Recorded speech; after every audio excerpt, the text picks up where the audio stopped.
is on ESPN at 7, followed by Wizards, Suns, and the Trailblazers and Warriors round out the night on ESPN2 at 11 Eastern. Baseball, two leading candidates for the Cy Young on the mound tonight. You got the AL reigning Cy Young winner, Tarik Skubal, led the Tigers to a Major League leading 59 wins so far. His 2.02 ERA will face the Mariners tonight. Paul Skeens, NL Cy Young leading candidate, his 1.94 ERA, best in baseball. Skeens and the Pirates take on the Twins.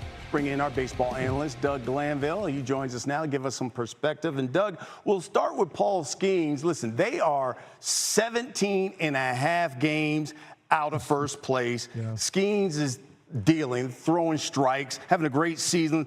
What is the challenge, you think, for Pittsburgh to build around him, considering there's not a lot of players saying, oh, I want to go play in Pittsburgh? It starts with resources and the ability and the will to deploy those resources. We know the league and the gold standard is set by the Dodgers and their ability to spend money. And the Pirates have to find a way to compete. And to keep Paul Skeens surrounded by the talent he needs to be a perennial champion is extremely difficult unless you're going to put that money on the table. You have a generational talent that has a lightning bolt for an arm, but also the aptitude to be a real historic starter. And so they have to find a way to surround him, whether through the draft, through getting free agents, which is a tough destination to go when you're not winning, and at the same time make the moves to really surround him by players that can bring that championship.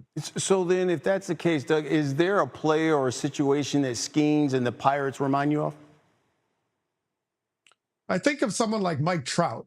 That's maybe the cautionary tale of you could have this incredible player, Hall of Famer, that has had trouble just getting into the postseason at all, let alone winning. And it shows you that this game requires so much depth and so much more than one star player, one star pitcher. But Mike Trout has been loyal. He's been at the Angels for his whole career.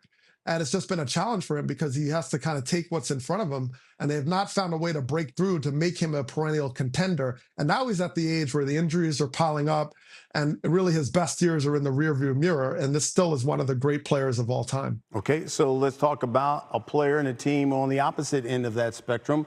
And that's Tarik Skubal and the Detroit Tigers. What kind of moves would you like to see them make to really separate themselves? Well, the Tigers went into this season thinking about run prevention, right? We're going to play defense. We're going to keep the runs down.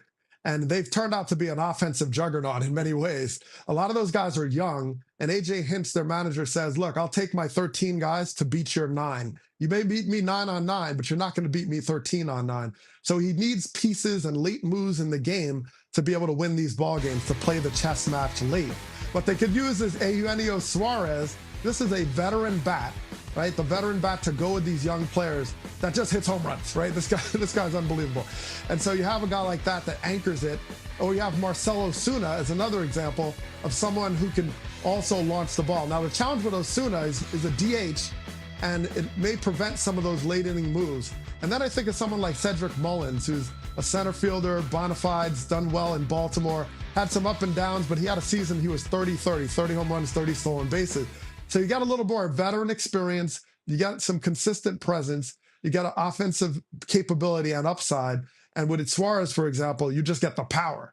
And that surrounds now with all these young players to kind of mix and match around him. And then you have an anchor bat to go with it. Yeah, we'll see what happens. Obviously, they've got the great record there right now in baseball. That's Doug Glanville with the latest. Thank you, Doug. Okay, Tyler, you just heard it.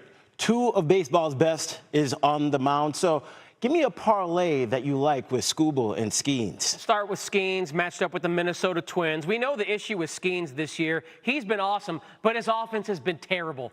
I kind of see a similar script happening in this game against Minnesota because Joe Ryan's the starter on the other side. The total at ESPN bet's only 6.5. I would go under. I think we get a 3-1, 3-2 type of game because not only can Skeens limit the offense of the Twins, but Joe Ryan can do that against the Buccos, who are the second worst in all of Major League Baseball against right-handed pitching. I'll parlay that with the Tigers on the money line. They're taking on Seattle, and we know the Mariners are coming off that heartbreaking, disappointing loss against the Yankees in extra innings last night. Detroit did not play yesterday. They're well-rested. I should say. And Skubal might be the best pitcher in all of Major League Baseball. NL, AL doesn't matter. So I think this is a great spot for Skubal and the Tigers to win for his 10th start in 11 at home this season. He's basically been unbeatable when he's at Comerica Park. So parlay those together. It's about plus 200 at ESPN Bet. Plus 200. Sounds like good money. He needs to pay off the house, so he'll be putting on that bet. Tyler, we appreciate you. All right, still to come here on SportsCenter. We go online or offline with our lineman while he thinks we might be repeating history come next February.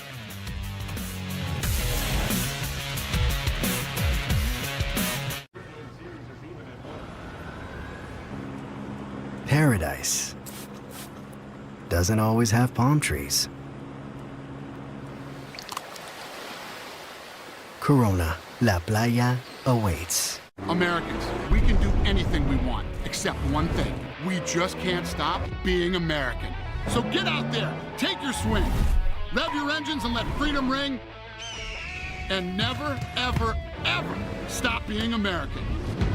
Nothing stops America, and nothing stops Ram. Right now with Employee Pricing Plus, purchase and get an average of $10,900 below MSRP on 2025 Ram 1500 Laramie Crew Cab 4x4 models. Hurry in. Offer ends July 31st. Limu Limo at your service. Here to help you save hundreds by customizing your car insurance with Liberty Mutual. Probably should have gone the other way.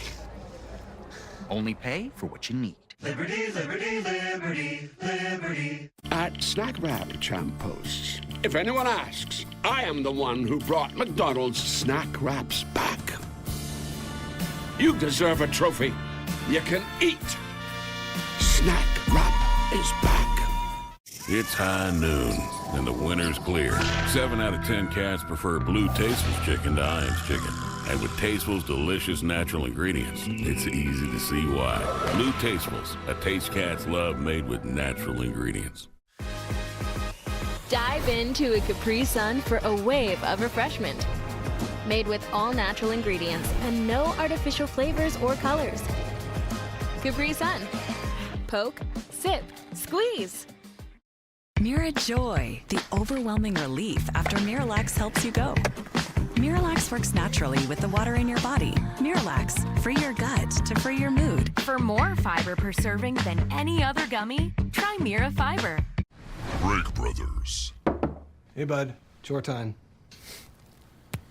Your son is on a crispy, creamy Kit Kat break. Who's gonna do the chores? Thanks, Break Brothers. Have a break. Have a Kit Kat. $5 duo at BK. Step up to the plate and have it your way. Get 2 of your faves. It's up to you. Just figure it out. Then hit the drive-thru. BK. Have it your way. People, they're good for squad goals and squad. People are good for these kinds of cheers and these kinds of cheers. Jim Beam, best enjoyed together. Official spirit of U.S. Soccer. Pronamel, clinical enamel strength, can help us to keep our enamel for a lifetime. It's backed by science. It is clinically proven to strengthen our teeth. I would recommend this toothpaste to everybody. It's really an amazing product.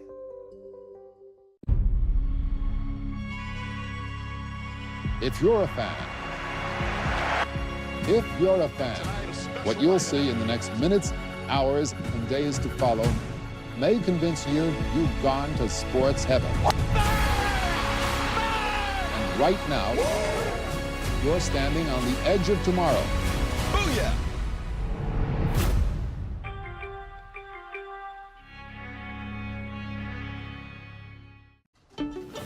Huh. Noom has GLP-1 meds now? The psychology-based weight loss company?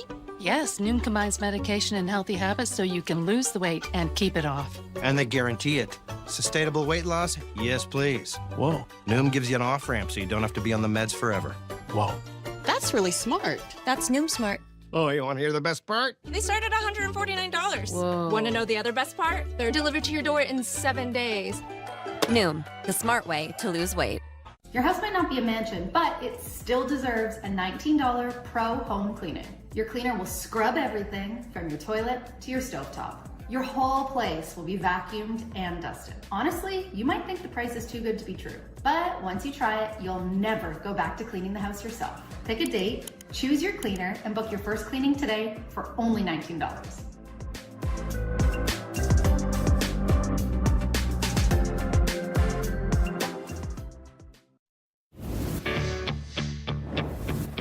Red moon on the rise, got a song in my heart, a fire in my eyes, but these flames ain't for you. You can show me how you shake it, show me how you do. Shake it, baby. Shake it, baby. Shake it, baby. Well, Scooby, we're not in Kansas anymore, but you know what? Take a look. Our Kevin Nagandi is. He joins us from the Sunflower State. It's the 14th stop on our 50 days in 50 states. Kevin, what are you doing to show off Kansas for SportsCenter today? because no sign of Dorothy or the red shoes, so I apologize. But I'm not seeing a tornado either because it is hot here in the heartland of the Midwest. And why am I at Wichita North as we just watched the high school football team just finish up a practice in this heat and sun? Because this is the place where a dream started. Barry Sanders, originally from Wichita, and he loves the city. He calls it home. He played at Wichita North. A great storyline here for Barry Sanders. We all know that he was pint-sized at 5'8", and he was so small at Wichita North that the first 3 years in high school, they played him at defensive back. And then his senior year, in the fourth game, they finally moved him to tailback in that first game because of an injury. And what did he do? How about 274 yards and 4 rushing touchdowns? And in 7 games, 1,400 rushing yards. So Wichita, known for, of course, the Wichita State Shockers, a fantastic basketball team that made it to the Final Four, as well as a baseball team that won a national championship in the 90s. The home of Barry Sanders, and his family still resides in the city. And it is the biggest city in the state of Kansas. Also, another great tie-in. We talk about great running backs. Another Hall of Famer was born in Wichita. That is Gale Sayers, who is known as the Kansas Comet. He played in Lawrence, University of Kansas, just about 2.5 hours northeast of here, where he was a star. And then he went to the Bears, and he played there for 7 seasons. His career cut short because of injuries, but he was a Hall of Famer. I love the tie-in for both of them, both born in the city of Wichita. Both finished their careers averaging 5 yards a carry. Now, the reason why we're in Wichita here all day as we celebrate and highlight the state of Kansas is we've got to stop here with Dude Perfect tonight. Cannot wait to showcase the 5 guys. They are playing to a full crowd stadium in State Bank later on tonight. They're going to join me live during the 6 p.m. Eastern Sports Center. There's also some challenges that I'm going to play a role in. I hear there's a basketball, there's a trampoline, there's ping pong, also something about like these water bottle flips. So I've been practicing all day, and good luck to me here. Let's see if it lands. No. So I've got a long way here. I've got to practice for the next 4 hours as we're going to bring those guys to you live on the stage in the auditorium. They're going to join us live on SportsCenter with some of their challenges. Cannot wait to showcase Dude Perfect live on SportsCenter, 6 p.m. Eastern time. I'll be tuned in. I know everybody else will as well. Kevin Nagandi, thank you, my brother. By the way, you heard Kevin talking about hoops. You looking for some more memorable hoops and college hoops from the state of Kansas? How about this? Take a look back, 2013. Wichita State made the Final Four as a 9 seed. Shockers upset top-seeded Gonzaga in the second round before beating the second seed Ohio State in the Elite Eight. It was the Shockers' first Final Four appearance in nearly 50 years. 5 years earlier, an epic national title matchup. Kansas, Memphis, Jayhawks down 3. Mario Chalmers, that game-tying 3-4 overtime. Kansas went on to win, seal its first national title since 1988. And that's when Danny and the Miracles won Kansas' first national title since 1952. Great Danny Manning dropped 31 top-seeded conference rivals over Oklahoma in the national title game. 6-seeded Jayhawks went on to win by 4. It's time for Online or Offline with our NFL analyst and offensive line expert, Damian Woody. And Damian, what we're going to do with this game is I'm going to say a statement, and if the statement is correct, you're going to say it's online. Now, if you disagree, you're going to say it's offline. In America, this is a new game, so join in on us because we're going to have some fun here. First, the Eagles, with their dominant offensive line, they are the favorites to win the Super Bowl. Are you online or are you offline? I'm going to go online with that. And listen, I know that Kellen Moore, the offensive coordinator, moved on and has become the head coach of the New Orleans Saints. But when you look at the talent level that the Philadelphia Eagles bring back, obviously you talk about Jalen Hurts, the Super Bowl MVP, leading the cast of characters. Saquon Barkley, 2,000-yard rusher last year. You know, 4/5 of the offensive line were coming back. All their weapons on the perimeter, they're coming back, so the offense is pretty much intact. And defensively, Vic Fangio is still the guy leading the charge, the defensive coordinator for the Philadelphia Eagles. They got a bunch of young talent that they've accumulated over years with Howie Roseman as a general manager. I got full confidence in the Philadelphia Eagles being the favorites coming out of the NFC. Okay, we start online. When's the last time you were in a three-point stance? Oh, it's been quite a while. It's been quite a while. I don't miss those days. I'm good. I'm good where I'm at right now. All right, so we can't get him in a three-point stance in studio. Next, the team who lost the Super Bowl, the Chiefs. Their offensive line will cost them a chance to get back to the Super Bowl. Now, are you offline or are you online? Oh, I'm taking a step back. I'm offline on this one because I feel like the Kansas City Chiefs did a really good job of addressing their offensive line, particularly in the first round of this past draft with Josh Simmons, the tackle out of Ohio State. You know, he's coming off the patella injury, but had it not been for the injury, I think he would have been the first offensive tackle off the board. I really, really like this kid, and I know they're going to bring him along in training camp, but if he's healthy and he's right, that's a huge plus for this Kansas City Chiefs offensive line. We saw what happened in the Super Bowl against the Philadelphia Eagles. If you can keep Patrick Mahomes upright with the weapons that the Kansas City Chiefs have, Kansas City Chiefs might find themselves back in the Super Bowl in 2025. We got a different Mahomes this year. You see the haircut that he got? Oh, yeah, he's ready. He's ready. He's going to a barbershop that ends with a Z. Now, one team that fell one game short of the Super Bowl, the Commanders. They added Laramie Tunsil and rookie Josh Connolly. They made the best additions to the offensive line in the NFL. Are you online or are you offline? Listen, I love the additions, but I'm going to go offline because I think there's a team out there that did a better job. And to me, that's the Chicago Bears. When you look at the Chicago Bears last year, most of their problems was in the interior of their offensive line. And what did they do? They completely rebuilt the interior of their offensive line, led by all-pro guard Joe Thuney, who we saw last year in the Super Bowl. Last year, period, played multiple positions. They went out and got Drew Dalman from the Atlanta Falcons and then Jonah Jackson from the Los Angeles Rams. So you're going to see a completely different interior for the Chicago Bears, and hopefully that results in better play for Caleb Williams. All right, Damien, we appreciate you. We're always online with you. That's right. We staying plugged in, baby. We'll wrap up this Sports Center with one of the most unique walk-off endings we've seen. You're going to want to slide back in, like how I did that, to see this one. You came looking for a light beer, and you found gold. Modelo Oro, the light beer with a clean, crisp finish. For anyone who expects more from their light beer, Modelo Oro, the gold standard of light beer. Oh, weeding is the worst. But now, there's Spruce. You'll see visible results in 1 hour and dead weeds in 1 day. And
problems throughout the league. Yeah, I wouldn't be surprised if Arizona State repeats as Big 12 champions. Why do I say that? Not because of Sam Levitt and the offense per se, more because of that defense and the defensive line. Remember this team, Arizona State, they gave Texas all that Texas wanted in the college football playoff last year. The defense held Texas to 57 rushing yards. The defensive line's returning pretty much all of their starters, led by C.J. Fight on the inside. That defensive line, again, is led by Deron Reynolds, who's our defensive line coach. Cam Scadaboo, he's gone, but they have a transfer running back in Kanye Udo. And so there's so much talent, but more than talent with Arizona State, there's a belief and a mindset and a culture that they can beat anybody. You know, Arizona State defeated, of course, Iowa State in the Big 12 championship game. And speaking of the Cyclones, at the mic a couple days ago, Rocco Becht at Big 12 Media Days knows this team's got to reload. Yeah, I think having that young talent, and the inexperienced talent that's been able to play on the Iowa State roster for the receivers, that's when the tight ends come into play. Like you said, we have a depth of a room. 12 personnel could be really big for us to get those guys out running and getting them the ball. But until they are able to succeed, we have the receivers in the back end. And honestly, I think it's the most depth that we've had in the receiver room since I've been there. Even though losing those two great guys, the depth in the room is insane. Sam, that guy led them to their best season in school history. First double-digit win season ever. Yeah, he did, but he's got some new weapons. One of them you see on your screen. Another one you see, his name is Xavier Townsend, transfer from UCF. He's 5'11", 185. Who just left and went to the NFL, Houston Texans? Jalen Noel, who was about 5'10", right around 200. They could use Townsend in a similar way. Kick return, punt return, in the slot. And so I'm excited to see what Rocco Becht, this veteran and mature quarterback, does with his new weapons at receiver. So am I, Sam. Can't wait to see it. Now let's talk a little bit about another Big 12 quarterback. Sawyer Robertson spent some time at the Manning Passing Academy. Man, it was cool. The Friday night throwing competition was awesome with all the other quarterbacks. Yeah, I made it to the finals. That was really cool just because, the competitive juice started flowing. Wasn't able to win it, but, I was joking around. Like, nobody remembers the guy who got second place. But, I'm proud of the way I competed. It was cool. And on top of that, it was just cool getting to meet everybody, especially all the Big 12 guys who, you compete against and you're supposed to not like technically. I got to know them all really well, and they're all great dudes. And so that was really, really cool to kind of, put a personality to a face and the guy you watch on TV. Tom, this guy has come a long way.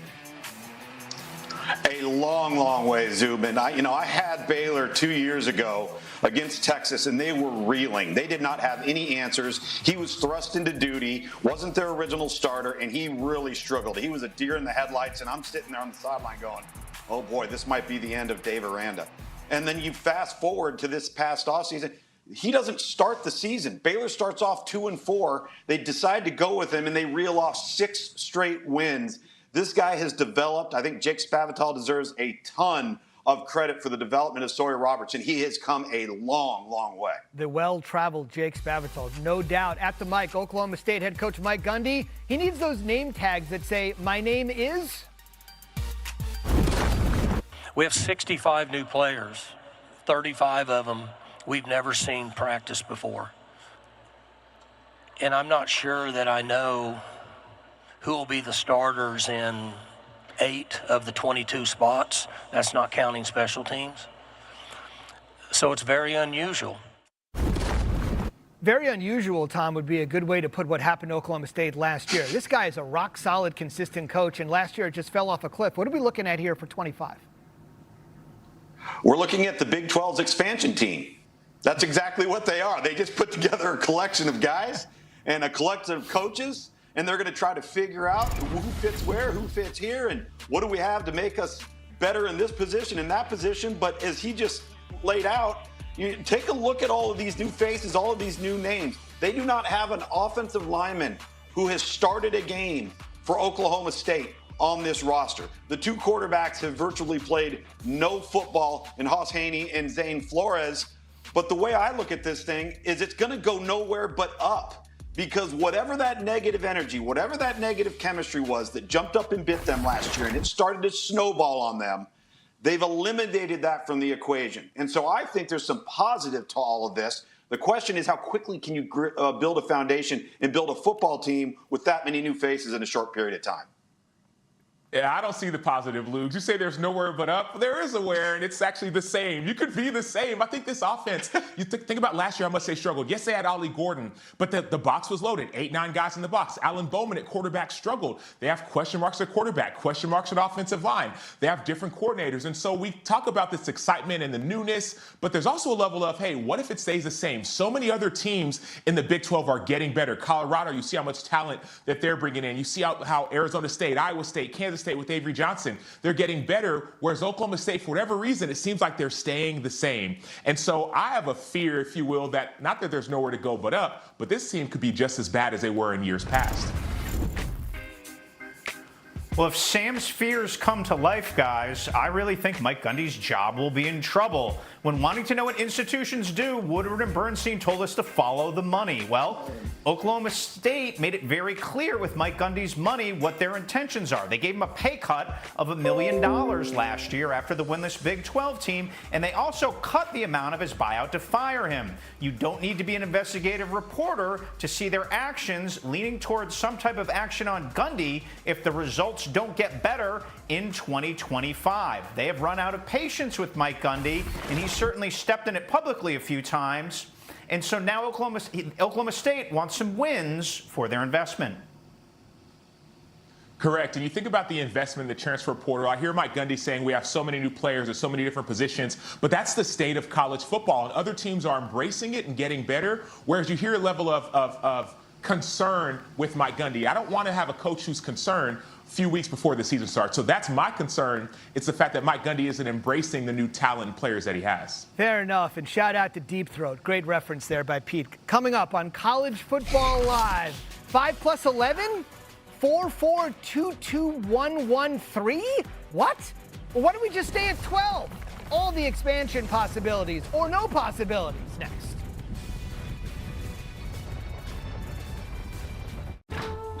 Knock, knock. The mountain is calling.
Back on College Football Live, the conventional wisdom, of course, the future of college football largely in the hands of the Big Ten and the SEC, and I think that's pretty much true. But the Big 12 is not going to be a wallflower. Commissioner Brett Yormark reminding people they've actually been a trendsetter in the format that's now garnering a ton of attention across the nation.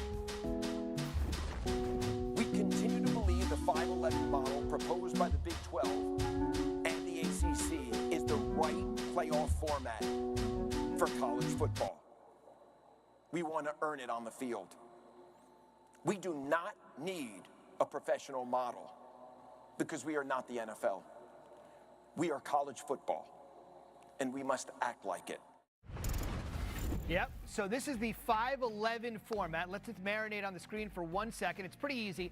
5 highest-ranked conference champions are in, and then you get 11 at-large. The SEC is liking this because they believe with the 11 at-large, they can get a lion's share of those bids. So, Pete, I want to talk with you here about this. We need a decision by December 1st. You, of course, have the inside scoop. The biggest really problem seems to be the unequal number of conference games that are played across the Power Four. That's a huge sticking point. Zubin, it is a huge sticking point, and there's going to be a little bit of a chicken or egg element of what's going to happen for the 5-11 to happen for the 2026 college football season. The SEC would need to go to 9 games. That's what the Big Ten leaders would want. The ACC would also have to go to 9-game conference schedules. They see it as an equality thing. The SEC would likely have to do that within the next month or so, probably the next 6 weeks. By then, we may not know what the college football playoff format's going to be. So those two factors are going to run parallel tracks here, and one may not be able to be solved without the other.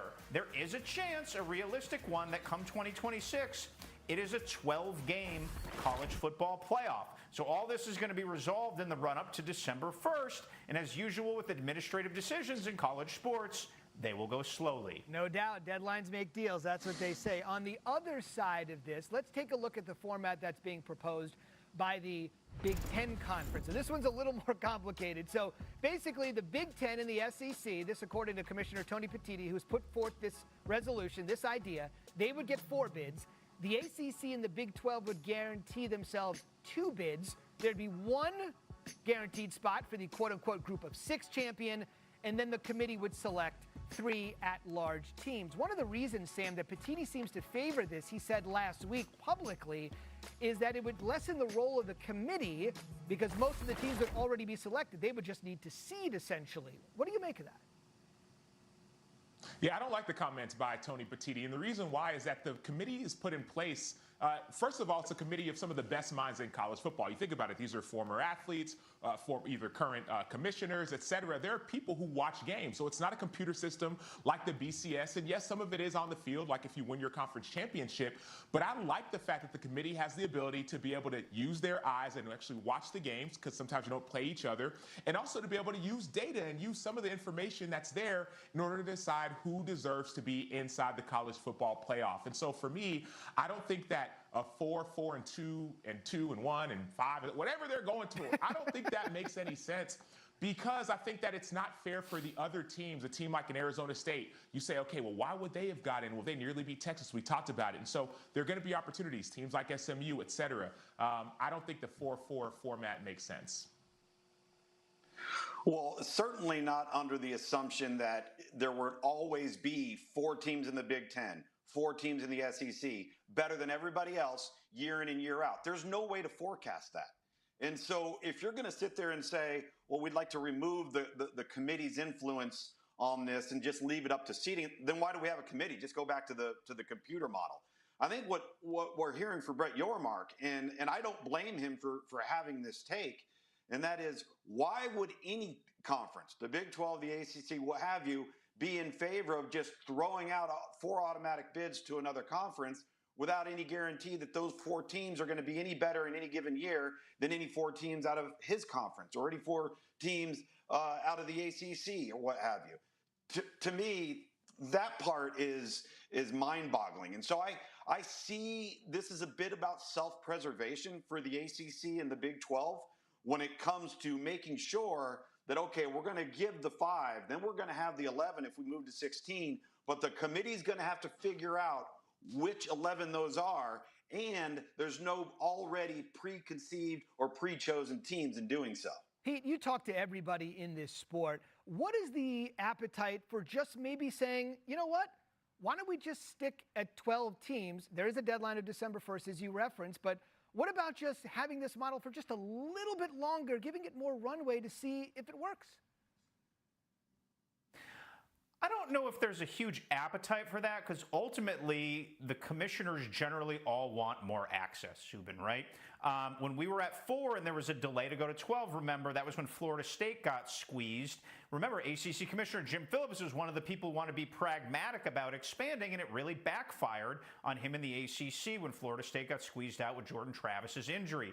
So I do think there will be momentum for more access. It's just all these ancillary issues with the schedule and then how strength of schedule and the metrics that the committee uses, those are the two big issues that really need to be ironed out.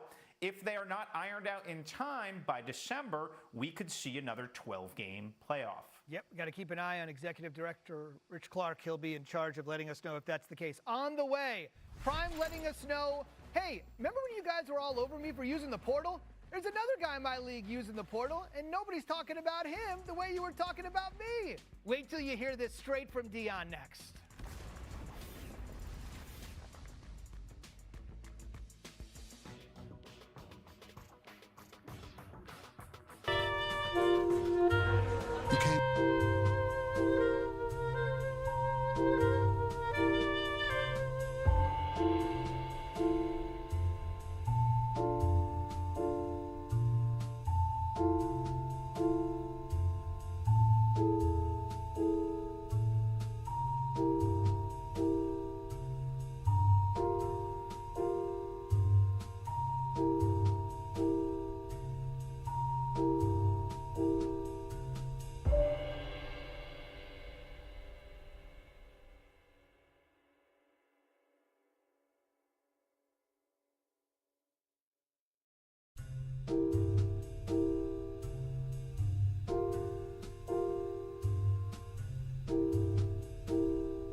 So he understands where we're at. Let's talk about some of the top portal guys in this conference. Sam, let's start with you. I mean, there's plenty of dudes to choose from. Well, the first one is one of those guys that Joey McGuire got. His name is Bryce Pollock. He's a corner out of Mississippi State, 6'1", about 200 pounds. And if you're going to win in the Big 12, you have to be able to play good defense and win on islands. That's what Bryce Pollock was able to do on an island at Mississippi State. It's a passing league, and you have to have great corners. Talk about the receivers. You're going to have to slow down some of these great receivers in this conference. Well, you're certainly going to have to, Sam, and that brings me to a wide receiver. And it's a guy you touched on earlier in the show, and Chase Sowlett at Iowa State, who I think is just coming in at the right place at the right time to provide a big play down the field target with yards after catch, contested catches in the red zone to go up and elevate and get the ball. And you know you've got the gunslinger and Rocco Beck to get it done. We just heard Rocco Beck say he thinks he's got the best room of receivers as a whole, despite their losses that they've had at Iowa State since he's been there. I think this is a huge pickup through the portal for the Cyclones. Yeah, Rocco Beck also said he's going to be in a lot of 12 personnel, so he might have a deep room, but there might be a lot of running backs in that room and tight ends trying to make some plays. All right, guys, bottom line here, the transfer portal, in your estimation, is it out of control, or is this just something we've got to learn to live with? I'll go first. Learn to live with it. Not only learn to live with it, learn to love it. We've seen different players. I'll take a guy like Jahmyr Gibbs, for example, at Georgia Tech. Had a great year at Georgia Tech. All of a sudden, he transfers to Alabama, ends up being one of the top draft picks in the NFL, and now he's having a great career. There's going to be guys who transfer and have success. I think there's a guy, Matthew Golden, from Houston, went over to Texas, had a great career as well. And so for me, I think it's something you get used to, you embrace, but as a player, you have to maximize your opportunity. Well said, Sam. Adapt or die, right? As they say in any business. College Football Live, back at you next week. SEC Media Days, and then the week after, the ACC and the Big Ten will take center stage. Programming note, we'll be with you 5 days next week, Monday through Friday, right here on ESPN2. Have a great weekend. We'll see you then.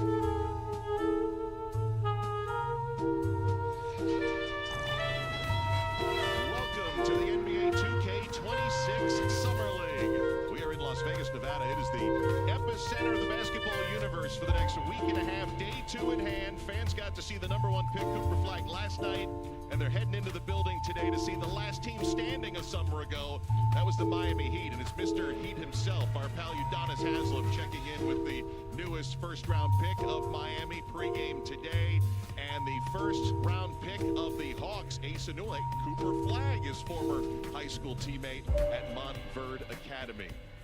We welcome you courtside here at Thomas & Mack Center with Seth Greenberg. I'm Mark Kestisher. Dave McMenamin with us in just a bit. We mentioned Miami won this whole event a year ago. They still have 5 guys on this year's roster who were on that team. One who wasn't was the guy who was picked 20th in the draft recently, Esperis Yakachonis. What do you expect from him? Yeah, Yakachonis, he struggled a little bit in the California Classic, where he has a PhD in ball screen offense, a terrific playmaker and play starter. Does a great job at advancing the basketball.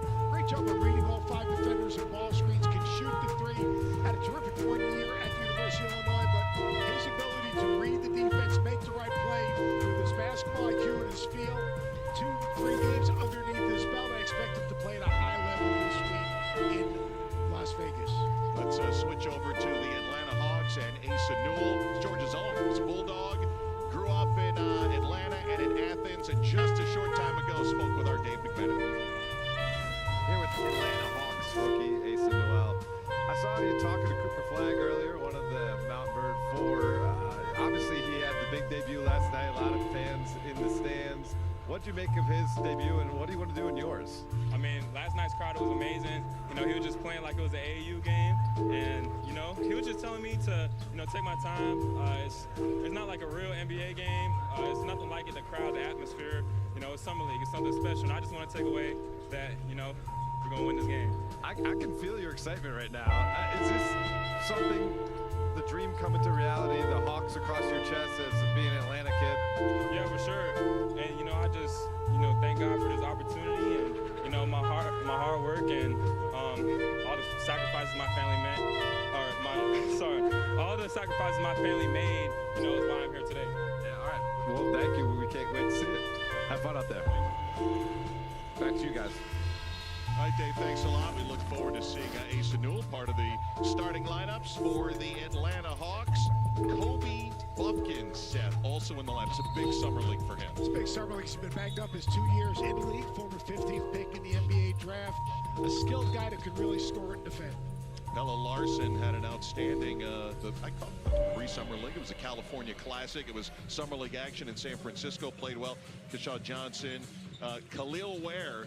This time last year really played well here in Summer League, and Ware played well. He was second team all-rookie last year, getting his second run at Summer. And his interesting prospect is ability to run the floor, obviously a lob threat, an impact on the defensive end as well. And you want to see these guys just continue to take one step at a time forward and compete in a way that the Heat understand what competing is all about. Day 2 underway of the 11-day tournament. Baseline jumper, Ware already looking. Great job of getting the ball right to the block right there. Real good execution. First play of the game. 13 points a game in the 2 games that Khalil Ware played at the California Classic last week. Last summer averaged over 18 points per game here in Vegas. Pella Larson, number 9 in white, defending. Now the switch. Kyra Lewis defending on the drive. This is Nikola Jurčić, sends it outside. 3-pointers made by Buffkin. I'm sorry, rather by Asa Newell. Asa Newell at 6'10" can step out and shoot the ball. Very good offensive rebounding, extremely skilled, great feet. Rob and Newell did a nice job reading that one. Broke it up. This is Buffkin, and he knocks down a 3. So Newell and Buffkin to open the game for Atlanta with triples. And the ball doesn't even hit the floor. Advance pass, get the ball reversed, make the extra pass. Big time shot right there. Good execution right there. Good start for the Atlanta Hawks. Both these teams playing their first of their 5 summer league games, and our first foul of the game, a push inside against Atlanta. Share the basketball, make good decisions, make plays for each other. That's what it's really all about. You get a paint touch right there, relocate. Step into it, knock down that 3, and then in transition. Advance pass, make one more. Buffkin knocks down the 3. Buffkin, whose numbers were low 3-pointers last year. Another good breakup defensively by Atlanta. But Buffkin's been dealing with a lot of injury issues over the last couple of years. Dealt with a broken thumb his rookie year. You were mentioning the shoulder injuries that he had last year. And this is essentially his competitive return to all those injuries. Yeah, 15th pick in the draft a couple of years ago. A guy that has a lot of potential. Their thought about the 3 goes over to Keshaw Johnson, missing. Newell grabs the rebound. Newell at 6'11". See his defensive range. He came from the elbow down to the basketball to rebound the ball at the rim. Jurčić. Kyra Lewis hand in his face on the baseline, and now Miami a chance to a little bit of numbers. 5 on 4. Larson fouled by Buffkin. Pella Larson averaged 16.5 points per game in the 2 games played in San Francisco, and got to the line too. They really liked his aggressiveness, taking the ball inside in those games. And here he is right on cue, but missed the layup. Miami went 2-1 in San Francisco. 3-pointer missed badly by Jacob Toppin. Buffkin driving into traffic. Rebound underneath and put back in. That's Nelly Jr. Joseph for Atlanta. Nelly Jr. Joseph started playing at Iona for Rick Pitino. Transferred to New Mexico after Rick Pitino left. He played for Richard Pitino. Had a really good career. Can really rebound the basketball. Got the full Pitino experience. Now we'll see Ware from outside. Newell very active here in his first summer league game. Second rebound where he comes from the perimeter to go and get the basketball. And that's a rebound range, just like defensive range is so important. Newell pursuing the ball. I was going to say, that's what, when you're preparing for the draft and executives were looking at players, you see that more and more. Guys who could play out on the perimeter and can also get back to the rim. Spin move in the lane and off the window, good. There's Jakachonis getting his first summer league bucket. And better pace right there. He read the defense, slowed himself down, got his feet underneath him, and he struggled with that in California. Well, matches all the field goals he had in those 3 games, and one opportunity for Kobe Buffkin. Jakachonis, he does a great job of advanced passing, but also he's got that size. Watch him drive and the patience that he has here. Keeps his chin on the rim, a nice finish. Terrific passes, does a great job of advanced passing and playing off ball screens, but can get to the rim and use his size to score. Had a chance to go over to Miami practice to speak about Yakachonis, and Eric Glass, who is the Summer League head coach of Miami, when I brought up the stats weren't very impressive. He said, not worried about the stats. Shots were close. He looked more comfortable toward the end of the run in San Francisco, and said the shooting will come. And they really liked actually his defense. That was something they didn't know about him, or at least wasn't on the scouting report, and played a little better defense in those games. He's got legitimate size, and everyone gets caught up. Like yesterday, Cooper Flag was 5 for 21. I don't worry about that. He's going to make shots. He made the right pass. He got a shot block at the end of the game. Same thing with Yakachonis. So he makes right decisions. Like, he's an elite passer, playmaker. He basically initiates your offense. And those are the things they're looking for him to do. Well, that time was on Toppin off the inbound, and Johnson blocked by Junior Joseph, and a whistle. Out of bounds. Nice block by Nelly Junior Joseph.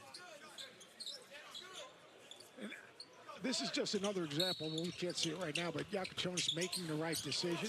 And there's a little assist and miscommunication underneath out of bounds. Larson with the basket. Atlanta Hawks off to a terrific shooting start. Getting inside, there is Jurisic missing. Pass to Newell off the offensive rebound. Couple of shots at it. Lewis saves it on the end line for Miami. Yakachonis driving hard. A little out of control that time. Tried the hook, wanted the physical contact, didn't get it. Now Miami foul coming back the other way. I think one of the things that all these young guards have to understand, we saw it with Jeremiah Fears yesterday, we saw it with Billingham a little bit, is the windows close a little bit quicker. The players you're playing against are a little bit longer, more athletic, and that's a problem. Now you see just a 50-50 ball topping, a little bit out of control. Second foul on Keyshawn Johnson of Miami. First substitutes coming in for the Summer League Atlanta Hawks. Eli Njai on the floor for the first time, and the same for Adam Flagler. Turnover Atlanta. Larson to Johnson. Yakachonis hits the three, and he did not do that in San Francisco. Had an offer.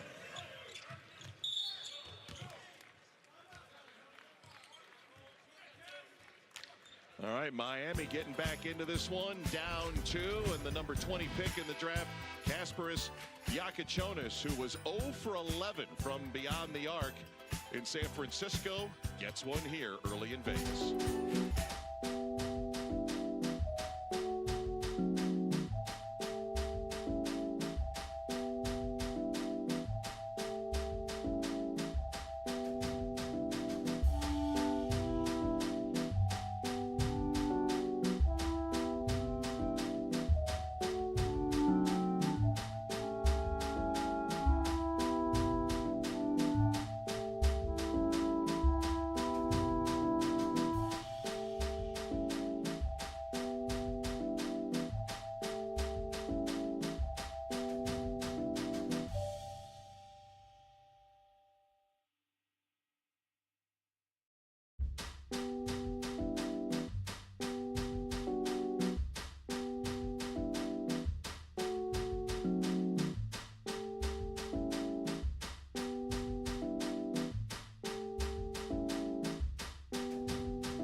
basketball team that's one of the most prestigious universities in the country, guys. You're talking about future rocket scientists go there, and he still gets guys despite all the rigorous work that they have to put into academics. He fields a team every year.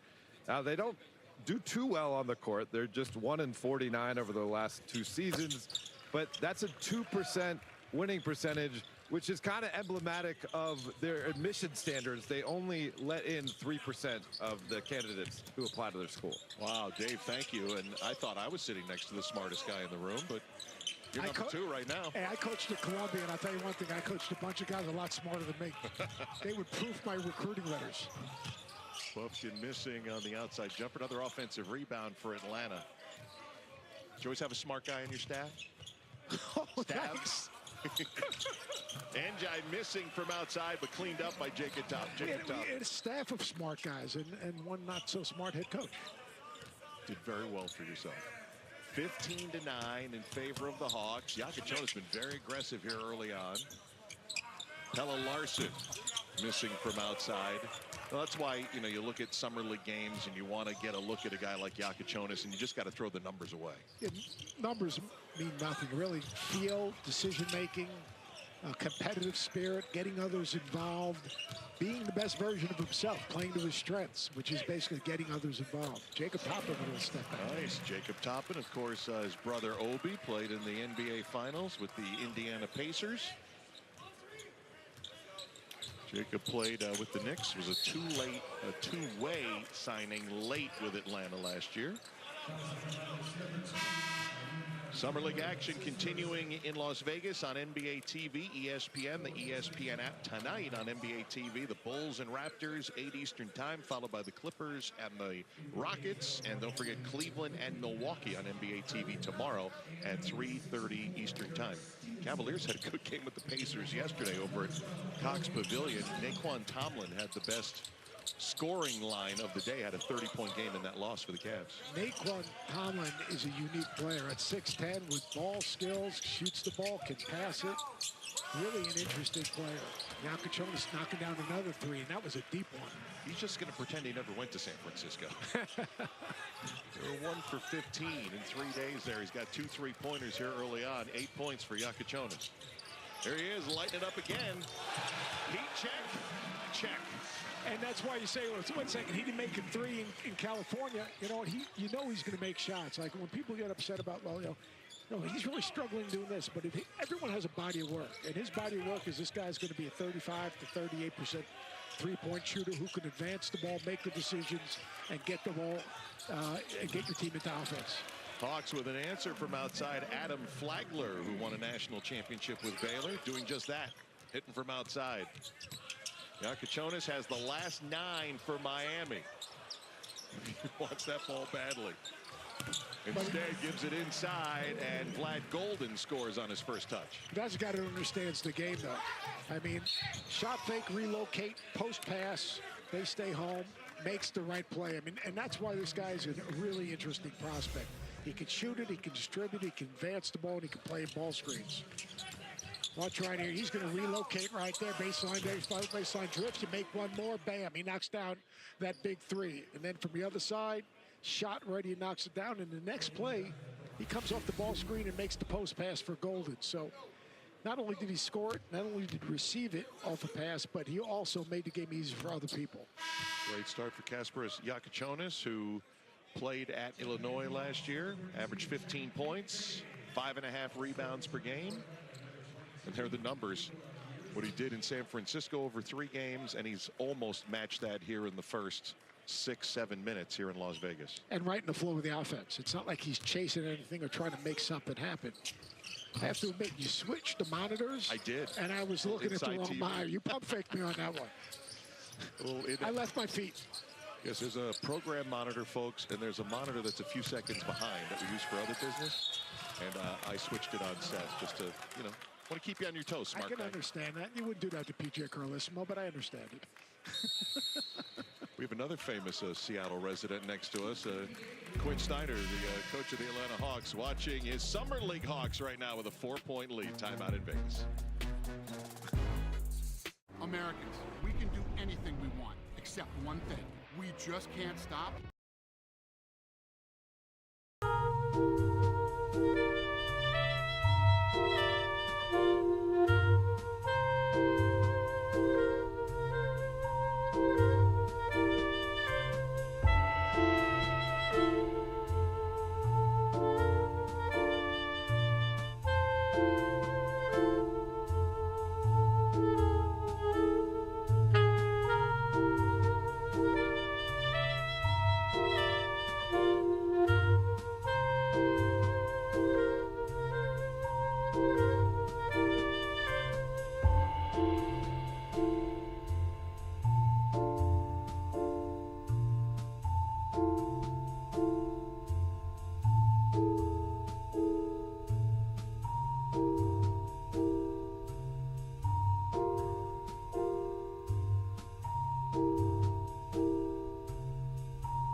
They improve defensively, which obviously they have to.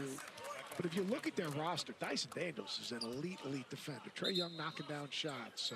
Jalen Johnson is an emerging star in this game. And you have a guy like Porzingis who won an NBA championship. If he is available, this is a very interesting roster. Well, you just mentioned Dyson Daniels, so let's go over to Dave McMenamin. I'm here with Dyson Daniels. It's been a pretty good run for you since you joined the Atlanta Hawks. Kind of made a name for yourself in this league. What do you think's really worked for you, in particular on the defensive end, I guess I should say, since you joined Atlanta? Yeah, I think it's been a lot of things, you know, a change of environment, you know, just change of mindset as well, you know, coming into this year, wanted to really show who I am as a player and go out there and make plays on, you know, both ends of the floor. And yeah, I'm just loving, you know, playing basketball, you know, thriving in the environment. Obviously, you know, Atlanta's, you know, been really good with, you know, playing alongside guys like Trae, making my life easier. And yeah, just I think it was a change in mindset was the main thing coming into this year. Kesty and Coach Greenberg, our broadcast crew, were just talking about the moves the Hawks made in the offseason. What do you think of them? I think they're great. You know, front office done a really good job, and I think everyone can see our team as, you know, being a real, you know, contender now. And you know, we're gonna have to put it together and, you know, play well together and stay healthy. But with the pieces that we got, I think, you know, we can really work well together and you know, hopefully go out there and make a run. What did you take away from watching the NBA playoffs play out? You know, Indiana versus OKC, deep benches, switchable players, defense being a premium, and how do you think you guys could play that type of style? Yeah, I think, you know, like you said, those two teams, you know, play super hard. OKC, obviously, really good defensive team. Indiana as well. They were out there, you know, really, you know, flying around, having each other's backs. So I think, you know, that's kind of the way the NBA is going now, is, you know, having guys that can switch on the floor, you know, defend all positions and protect the rim. So I think, you know, our team's going to be very versatile this year in those sorts of aspects. And yeah, it was just cool to, you know, game through the finals, seeing the atmosphere and the intensity of finals game, and just motivation going into next year. It wasn't that long. You played in this, right? Yeah. Yeah, I mean, now you're a vet. Does it make you feel like you've sort of earned your spot in this league, coming back here and watching the young guys? Yeah, I feel old now. You know, I was out there not long ago, so you know, heading into my 4th year now. So still a young guy, but I feel like I, you know, have a lot of experience in this league, and you know, being able to go out there and be a leader is something that I want to do. So it's cool, you know, coming and watching these young guys, you know, guys that I play with, and yeah, I just love being around the sort of environment. I love watching basketball, so it's cool. All right, Dyson, have a great one. Thank you. Thank you. Appreciate it. That's you guys. Thanks a lot, Dave. Dyson, yeah, old at 22. You saw the graphic there. 4 years in the league. 4 years in the league, 3 steals. Began his career with New Orleans. All defensive team with all those steals. Most improved player in the NBA. And now he and Trae Young, and you got Nickeil Alexander-Walker, who comes in off the bench and can play all that defense and get to the rim as well. It's big upgrade for Quinn Snyder and the Hawks. You need defensive versatility as well as offensive versatility to be elite in this league, to compete for championships, to compete for Eastern, Western Conference championships and NBA championships. You need some guys that have some dog in them. I mean, and you saw that throughout the playoffs. This is what Atlanta did. They went and secured guys that are fiercely competitive, which elevates their team to another level. You know, you mentioned Jalen Johnson briefly. Zachary Risa-Shea, who was an early pick for them last year. And now you put Porzingis in the middle. And look, it's all on paper right now, but it's one of those teams in an Eastern Conference that people feels open. Then, all right, do they take that next step out of that play-in area? And they have an opportunity. And, you know, Okongwu, to me, bringing him off the bench, a guy that can rebound, knows who he is, attacks the basket, brings a physicality. And, you know, Luke Kennard, just his shot making and his experience. They have a really nice rotation. And we see what Newell, I mean, it'll take him time, a young player, but another guy that has tremendous upside. I love what this Atlanta team is doing. Hawks last year were 40-42, missed out on the postseason. They lost 2 play-in games. The second play-in game was against the Miami Heat as Jakic nearly got the steal, nearly fell into us. I had you covered. That's good, even though you're on the other side. You didn't have position, but it's all good.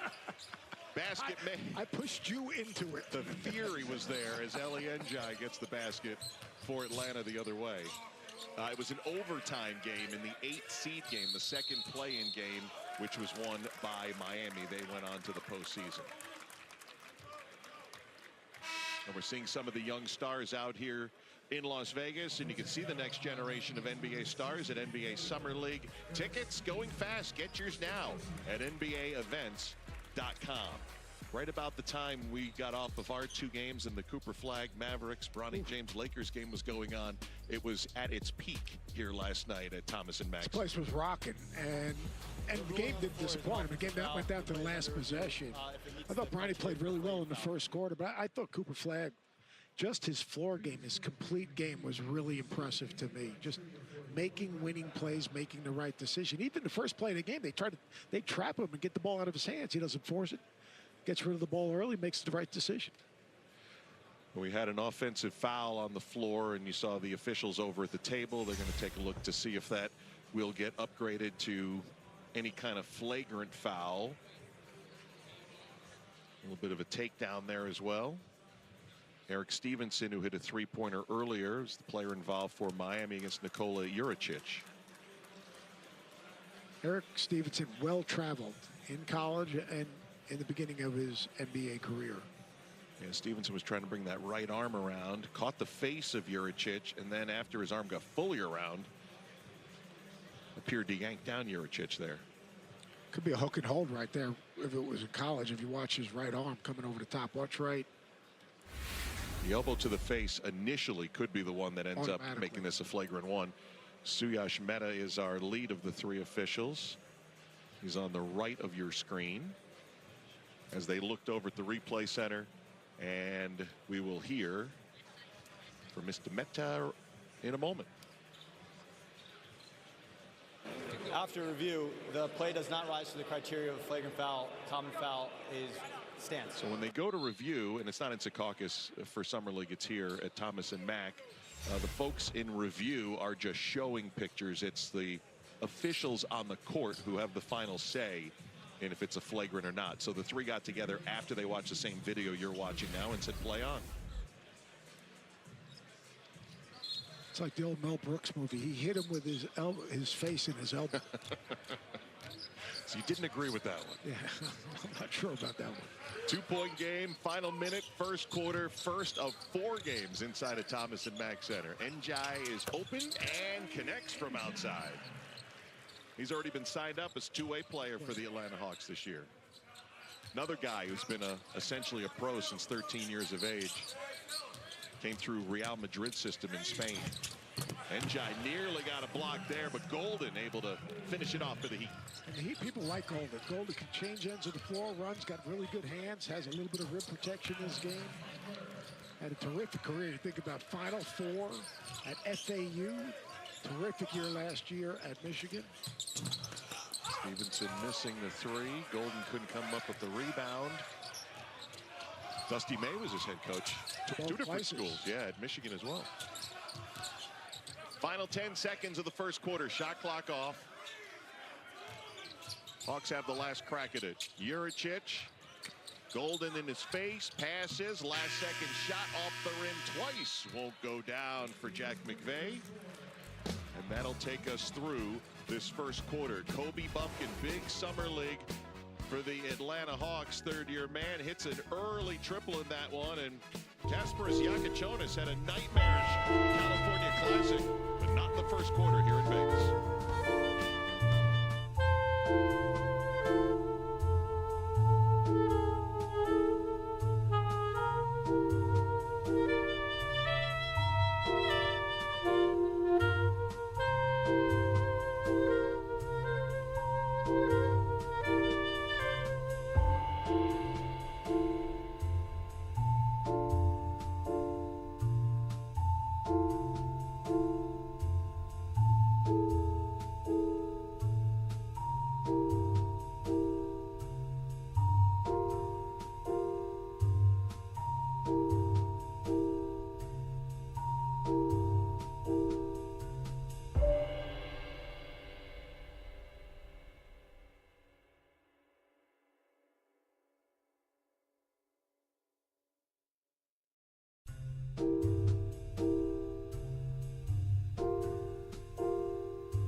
On coming into tonight? Just running what the coaches gave us, running the offensive formats, and then defending. I think we defended pretty well. They hit a few tough buckets. Got a few buckets in transition we can stop, but overall, I think we're doing pretty good. All right, good luck the rest of the way. Dave, thank you very much. 31-25 in favor of the Atlanta Hawks. As Nikola Juricic getting the first bucket of the second quarter, as Kobe Buffkin will watch from the bench. And of course, Kasparas Yakachonis was the offensive star for Miami in that first quarter. 14 of the 25 points. He was 3 for 3 from 3. The other guys 1 for 7, make it 1 for 8 now as Stevenson misses here in the second quarter. And made good decisions, which is really important. I thought Kobe Buffkin, it's really interesting because that guy's been banged around for the last 2 years. You know, former first-round draft choice, to get out here and get quality minutes. You think he's played 17 games last year. Just to be able to immerse yourself and get lost in the game again while he's rehabbing and getting healthy, this is invaluable. Late clock. Nelly Jr. Joseph missing. Offensive rebound. McVay does a nice job fighting for that one, and we will have a jump ball. 7 offensive rebounds for the Atlanta Hawks. They've taken a bunch of three-pointers in the first quarter as well. A lot of long rebounds coming out to them.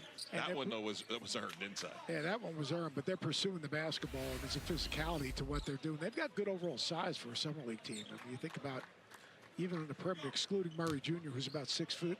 Think of the Ryder guard. McVay wins that tip. This is Kobe Johnson getting his first shot. Missing on that one. Undrafted rookie for this Atlanta Summer League team. Steal by Juricic. The Euro step, misses the jumper, and a whistle inside. Kobe Johnson, talking about a guy goes from USC to UCLA. Now, he is an elite defender and brother of it's Jalen Johnson's brother, yeah. Who is emerging as a star player for the Atlanta Hawks.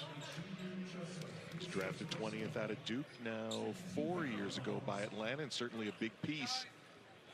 He came out after that COVID year, which was, I think, was really, really hard for those players to transition and get their feet once they got into the league, because it was such, obviously, a difficult year to navigate. But Jalen's done an absolutely terrific job and has emerged as a very good two-way player and a really interesting offensive player. Nice pass. Well, they lost track of Javante Cook underneath. Averaged 6 points a game at the California Summer League. It's funny you mentioned the COVID year because it's such a ripple effect. You have a lot of these guys, as Juricic scores there, a lot of these guys who dealt with that coming into college, which could not have been easy. And now we've got some of the younger guys who had to deal with that at the end of their prep years. 100%. And you also have the guys that college basketball got older because everyone was given a year back. Ella Larson being defended well. Really good on-ball defense by Johnson.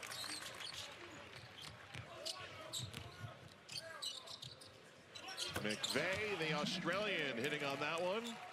From Adelaide, played 3 seasons at Nebraska. Signed a 2-way contract last summer with Houston.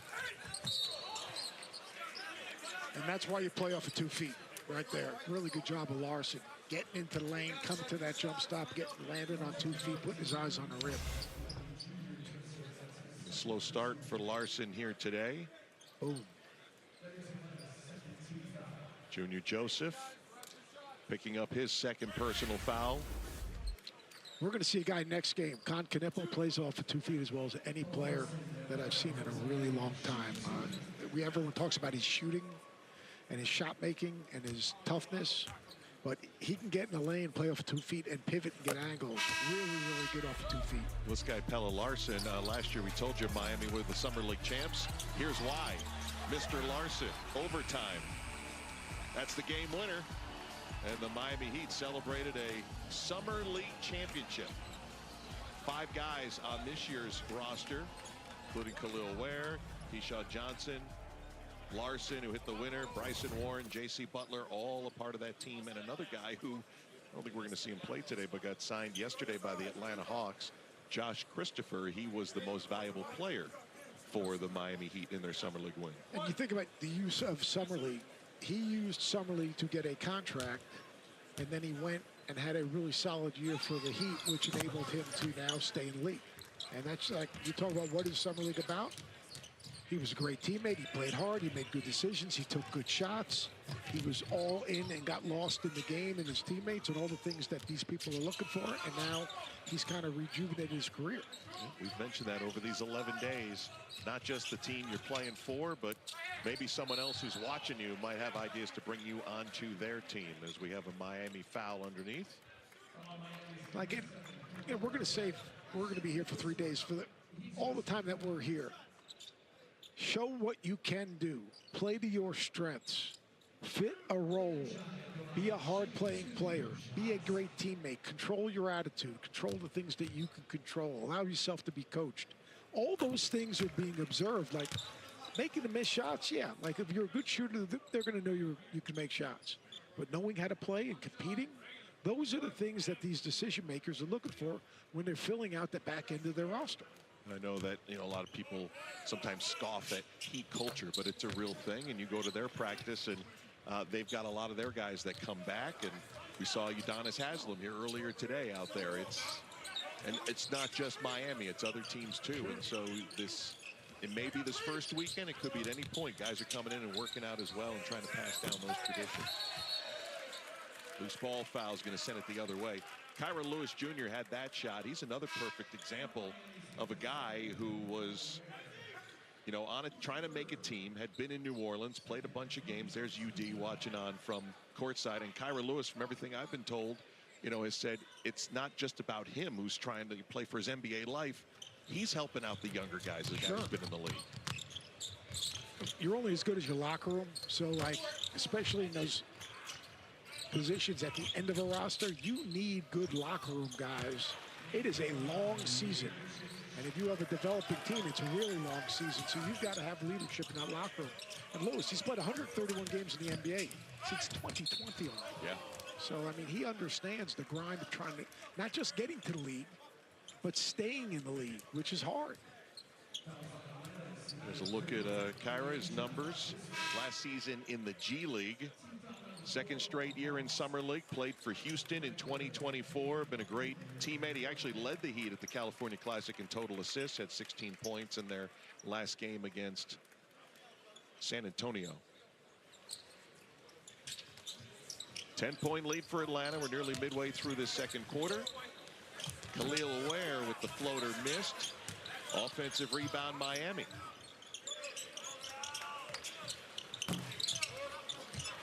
Nice hustle by Keyshawn Johnson. And a great pass to hit the cutter, but it won't go down for Cook. Is Keyshawn Johnson Udonis of 1.0? That's a good call.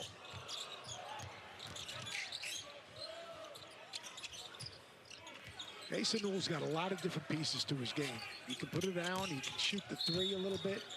He's an active rebounder. He's going to be a really good defender, and he's so young. Brings us to a timeout. We're at the under 6 timeout. Look at Asa Newell, first-round pick as Hawks up 10. The mission, sneak inside, give out Pepsi to enhance the food's flavor. To Will and Diane, you go together like Pepsi and hot dogs. Babe, who is that? I don't know, but he is right about the Pepsi and hot dogs. In a Jurassic world, every Jeep vehicle is Jurassic rated. Experience open-air freedom for all. Unsurpassed towing, no matter what it is.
And also help them prepare for the stage they're on right now, because those guys got coached every single day by not a good coach, but an elite coach in terms of teaching skills, concepts, and accountability. Well, we're seeing Newell now. Cooper Flagg, of course, playing last night, his debut at Summer League. Derek Queen, we had his debut.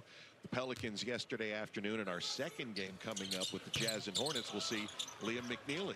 And we're going to get him mic'd up a little bit. He will entertain us, I predict. He's a good talker. He's got some stuff to him. All right, excellent. We have somebody bleeping out just in case? No, it'll be good there. It'll be clean. I like it. Kyra Lewis getting on the board for Miami. Hawks had outscored the Heat 10-4 to open this second quarter. Atlanta came out shooting three-pointers, getting offensive rebounds. Flagler from deep misses. And Miami's offense largely was Yakichonis.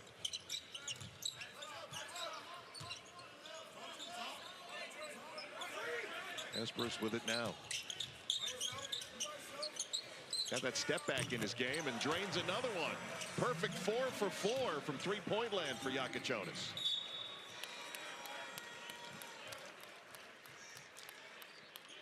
Kyra Lewis, he understands what this summer league's all about and the opportunity. Nice job of turning the corner. Good high finish right there off the block. And then Yakichonis, he's just feeling it right now. Just a little shake, step back, knocks down that three. And I'm going to say it a bunch of times throughout the next few days, but don't evaluate these guys on one performance or whatever. This is just their baseline at the beginning of their careers. They're learning where their shots are coming from. They're learning their teammates. Yakachonis is a great example of that. He's got half of their 34 points right now, Yakachonis, as Jacob Toppin hits from the corner. Atlanta with their 10th offensive rebound to set up that three. Drive and pass to the corner, extra pass to Cook. 3 points for Miami. Baseline drive, drift, one more. Great ball movement for Miami. Cook was a 34% shooter. He was in the G League with Oklahoma City's team last year. See how Newell pursues every shot. Yes. Does a great job of being active on the glass. Active and uses that length. Inside to Johnson. Did you call him Udonis Haslem 2.0? 2.0, 1.0. He comes from a program, San Diego State, where it's very similar to the culture at San Diego State is the culture that they have with the Heat. Coach Dutcher does a great job, and those dudes really defend. Yakachonis now with 19. He has been the Miami Heat offense. He couldn't buy a bucket in San Francisco. He said, get me to the Vegas Strip. How about change speeds, change direction, keep your chin on the rim and finish. Watch him right here, a little whoop. Little Euro. I guess a Euro can do a Euro. And lays it in. Yakachonis. It's the Yakachonis show in Vegas. Well, he'll be here all night. Limu Limo at your service. Here to help you save hundreds by customizing your car insurance with Liberty Mutual. Probably should have gone the other way. Only pay for what you...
He's 4 for 14 from the three-point line in the summer league. Freaking 4 in a row right there. Off the bounce, off the catch, off the dribble, on the step back.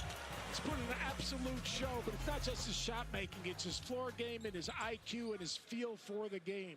He makes the game easier for others, and when you're making shots, what does that do? It's going to open up the floor for everyone else as well. You can just see his body language just so different as you would expect. As Asa Newell tried to Euro drag down the lane that time. Yakachonis, you didn't notice it in practice a couple of days ago, despite the struggles. They said the shots were really close to going in. He was 0 for 10 in California. He was. Right, and 1 for 15 overall. 6 for 7 so far today. Cook's been a good look from outside for the Heat.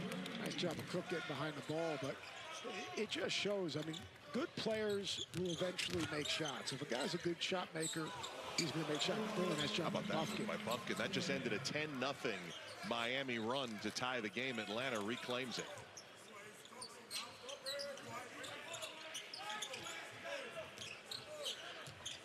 Tyra Lewis, the veteran. Nice little roll by Ware and a nice feed by Lewis. So what we've seen Lewis do, he makes the extra pass, he makes the drive, and then in the open side ball screen, he reads the defense, they don't tag it, he throws a really nice pass to Ware.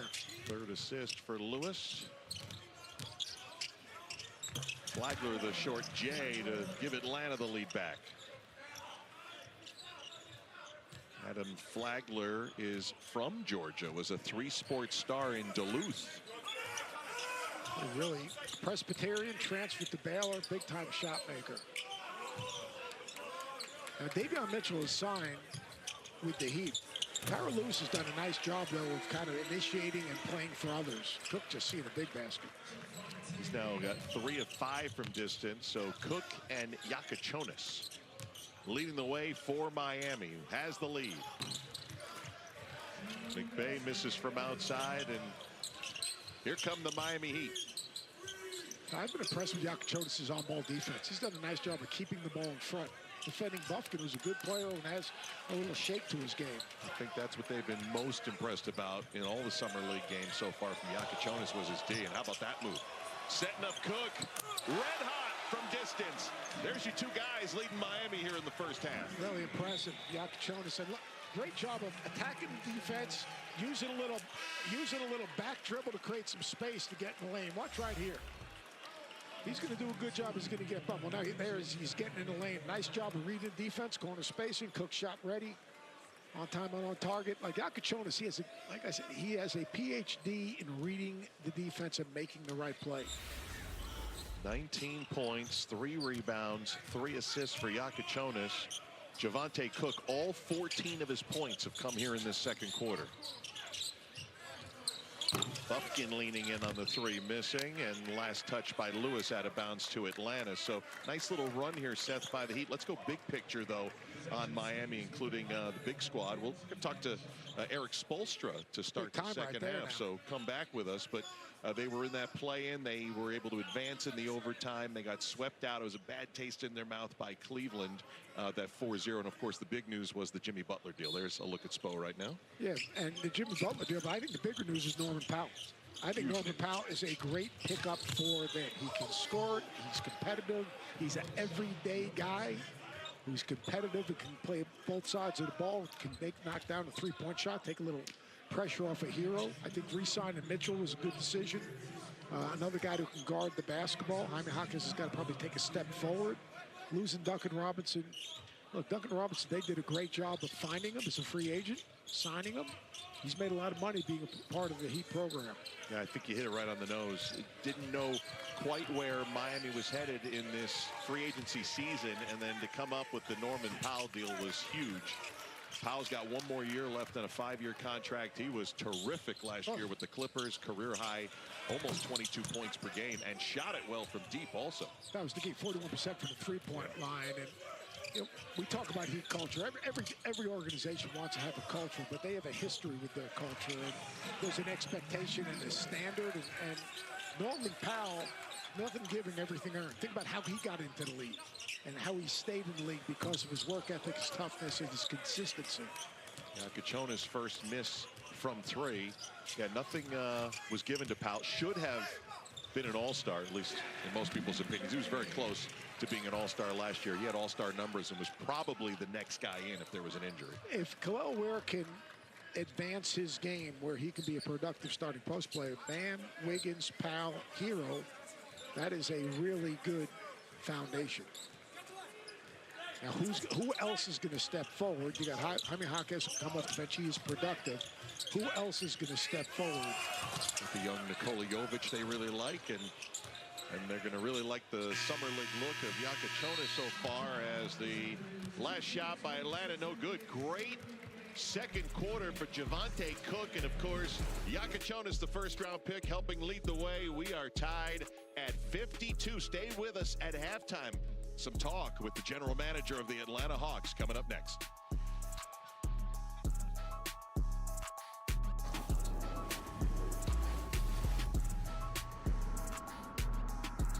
Look at that hottie, the Takis Fuego meal. Wendy's spicy chicken topped with crushed Takis chips and Fuego fries inspired by Takis. So Takis fans, you're welcome. And new Takis fans, good luck. For an intense new take on Takis, gotta be Wendy's. When a migraine strikes and I've taken a trip down, side effects like dizziness can throw me off. Migraine again. Ubrelvy works differently.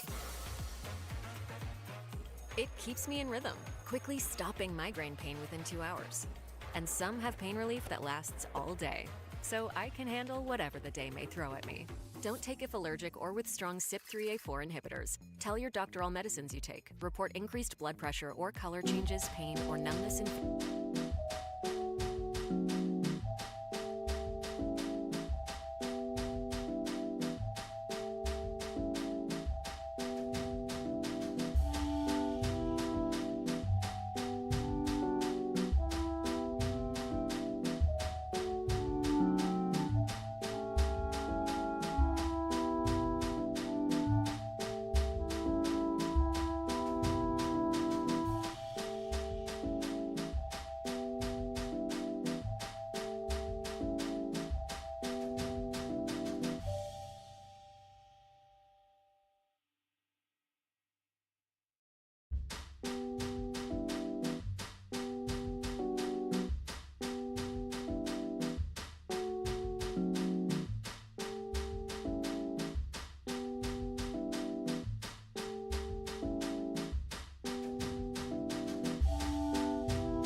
signing here. And we'll talk about some of the young guys that are here today, but a guy that was here last year was Zach Reese-Shea. How do you like his development over year one and heading into the second year for him? Oh, we couldn't be more happy with Zach and how he's developed. He's gotten his body so right, especially given how young he is. 19 years old last year. He just turned 20 a little while ago. Just phenomenal. And I saw him in the summertime. It looked like he put on some more weight, but also just his instincts, his basketball IQ, his shooting. And the sky's the limit for Zach. As it's probably Ace Newell, like, to me, him dropping to you guys was a shock to me as I watched him in college. I mean, he's so active, so young, so versatile. What did you guys see in him? Because to me, he is an interesting prospect. No, absolutely. I think it's the exact same thing you saw. We were just talking to Coach White at Georgia, too. It was just one of the things that stood out was that Asa didn't have a bad day, ever. He's a worker, he's a grinder. He could play, I think, multiple positions, and the stretchability with the shot makes us really unique. So super excited to have him in our program. Appreciate you coming by, stopping by at halftime. Good luck. I really appreciate it. Try to get some sleep. I will one of these days. It's all good. Thank you so much. We will get ready for our second half coming up. We got a tied game, 52-52. Heat and Hawks. Summer League action from Vegas. Back in a moment.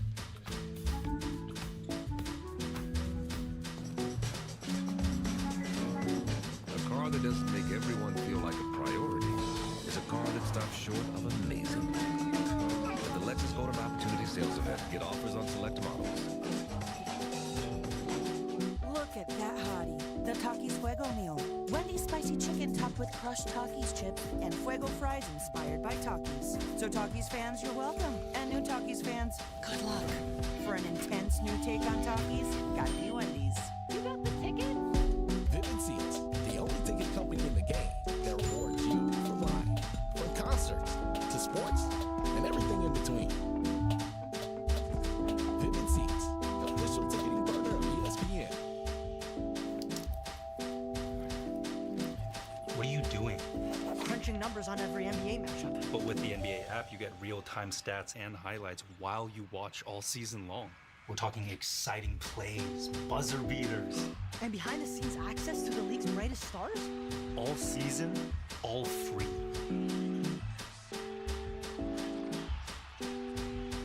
Thank you. You are welcome. There's a flex alert, and Team California is playing it cool. Pretty cool before 4 p.m.? That's cool. But can they turn it up in the fourth? Fans are going crazy. Another big win for Team California. The power is ours. Wait, Noom has GLP-1 meds now? No way. Noom, the psychology-based weight loss company? Yes, Noom combines medication with healthy habits so you can lose the weight and keep it off. And they guarantee it. That's really smart.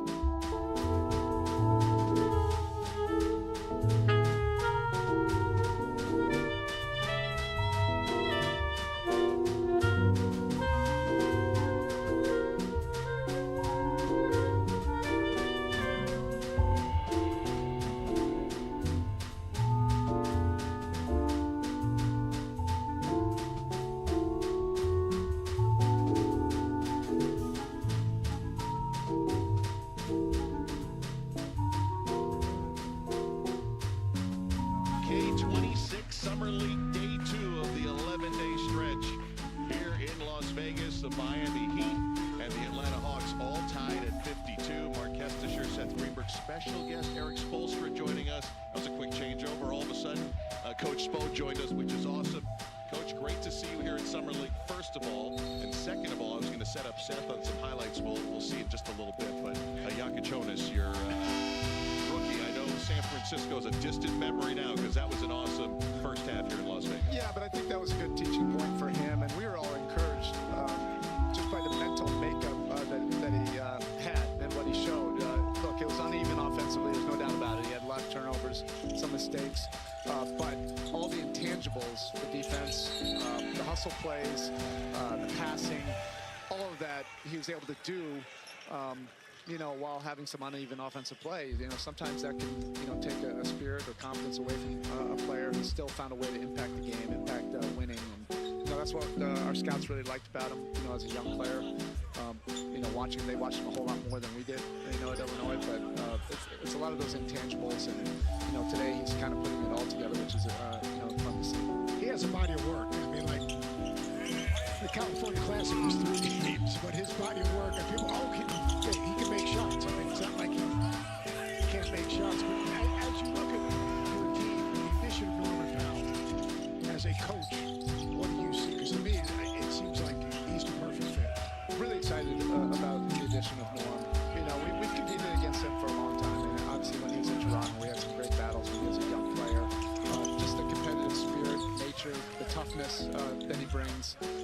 That's the part that we really liked about him initially. But then the scoring boost. There's no doubt about it. We need that. His ability to get downhill. He's a great catch and shoot three-point shooter. He's ignitable, like we like to say. He put points on the board. In a hurry. We think he fits. With the guys that we have. Don't think that'll be a concern at all. I'm just excited to have his personality and his competitiveness. That nature with our group. As a look at Norman Powell's numbers last year with the Los Angeles Clippers, heading over to the Miami Heat, career highs in points per game, had an outstanding stroke last year, shot it at 42%, and basically was an all-star, was as close as an all-star as you could get. How about some of the guys that we're seeing here so far this afternoon? Guy who was playing for the first time here last year was Khalil Ware. Who's got the ball right now. How about his development in year one and what your expectation is now for year 2? Yeah, to be frank, he probably exceeded our initial expectations for him. We felt that we really needed to get him in the weight room, develop his body. He came in probably in the low 220s with us, and he had a great summer league here last year, and then terrific development in August and September, put on about 10 pounds.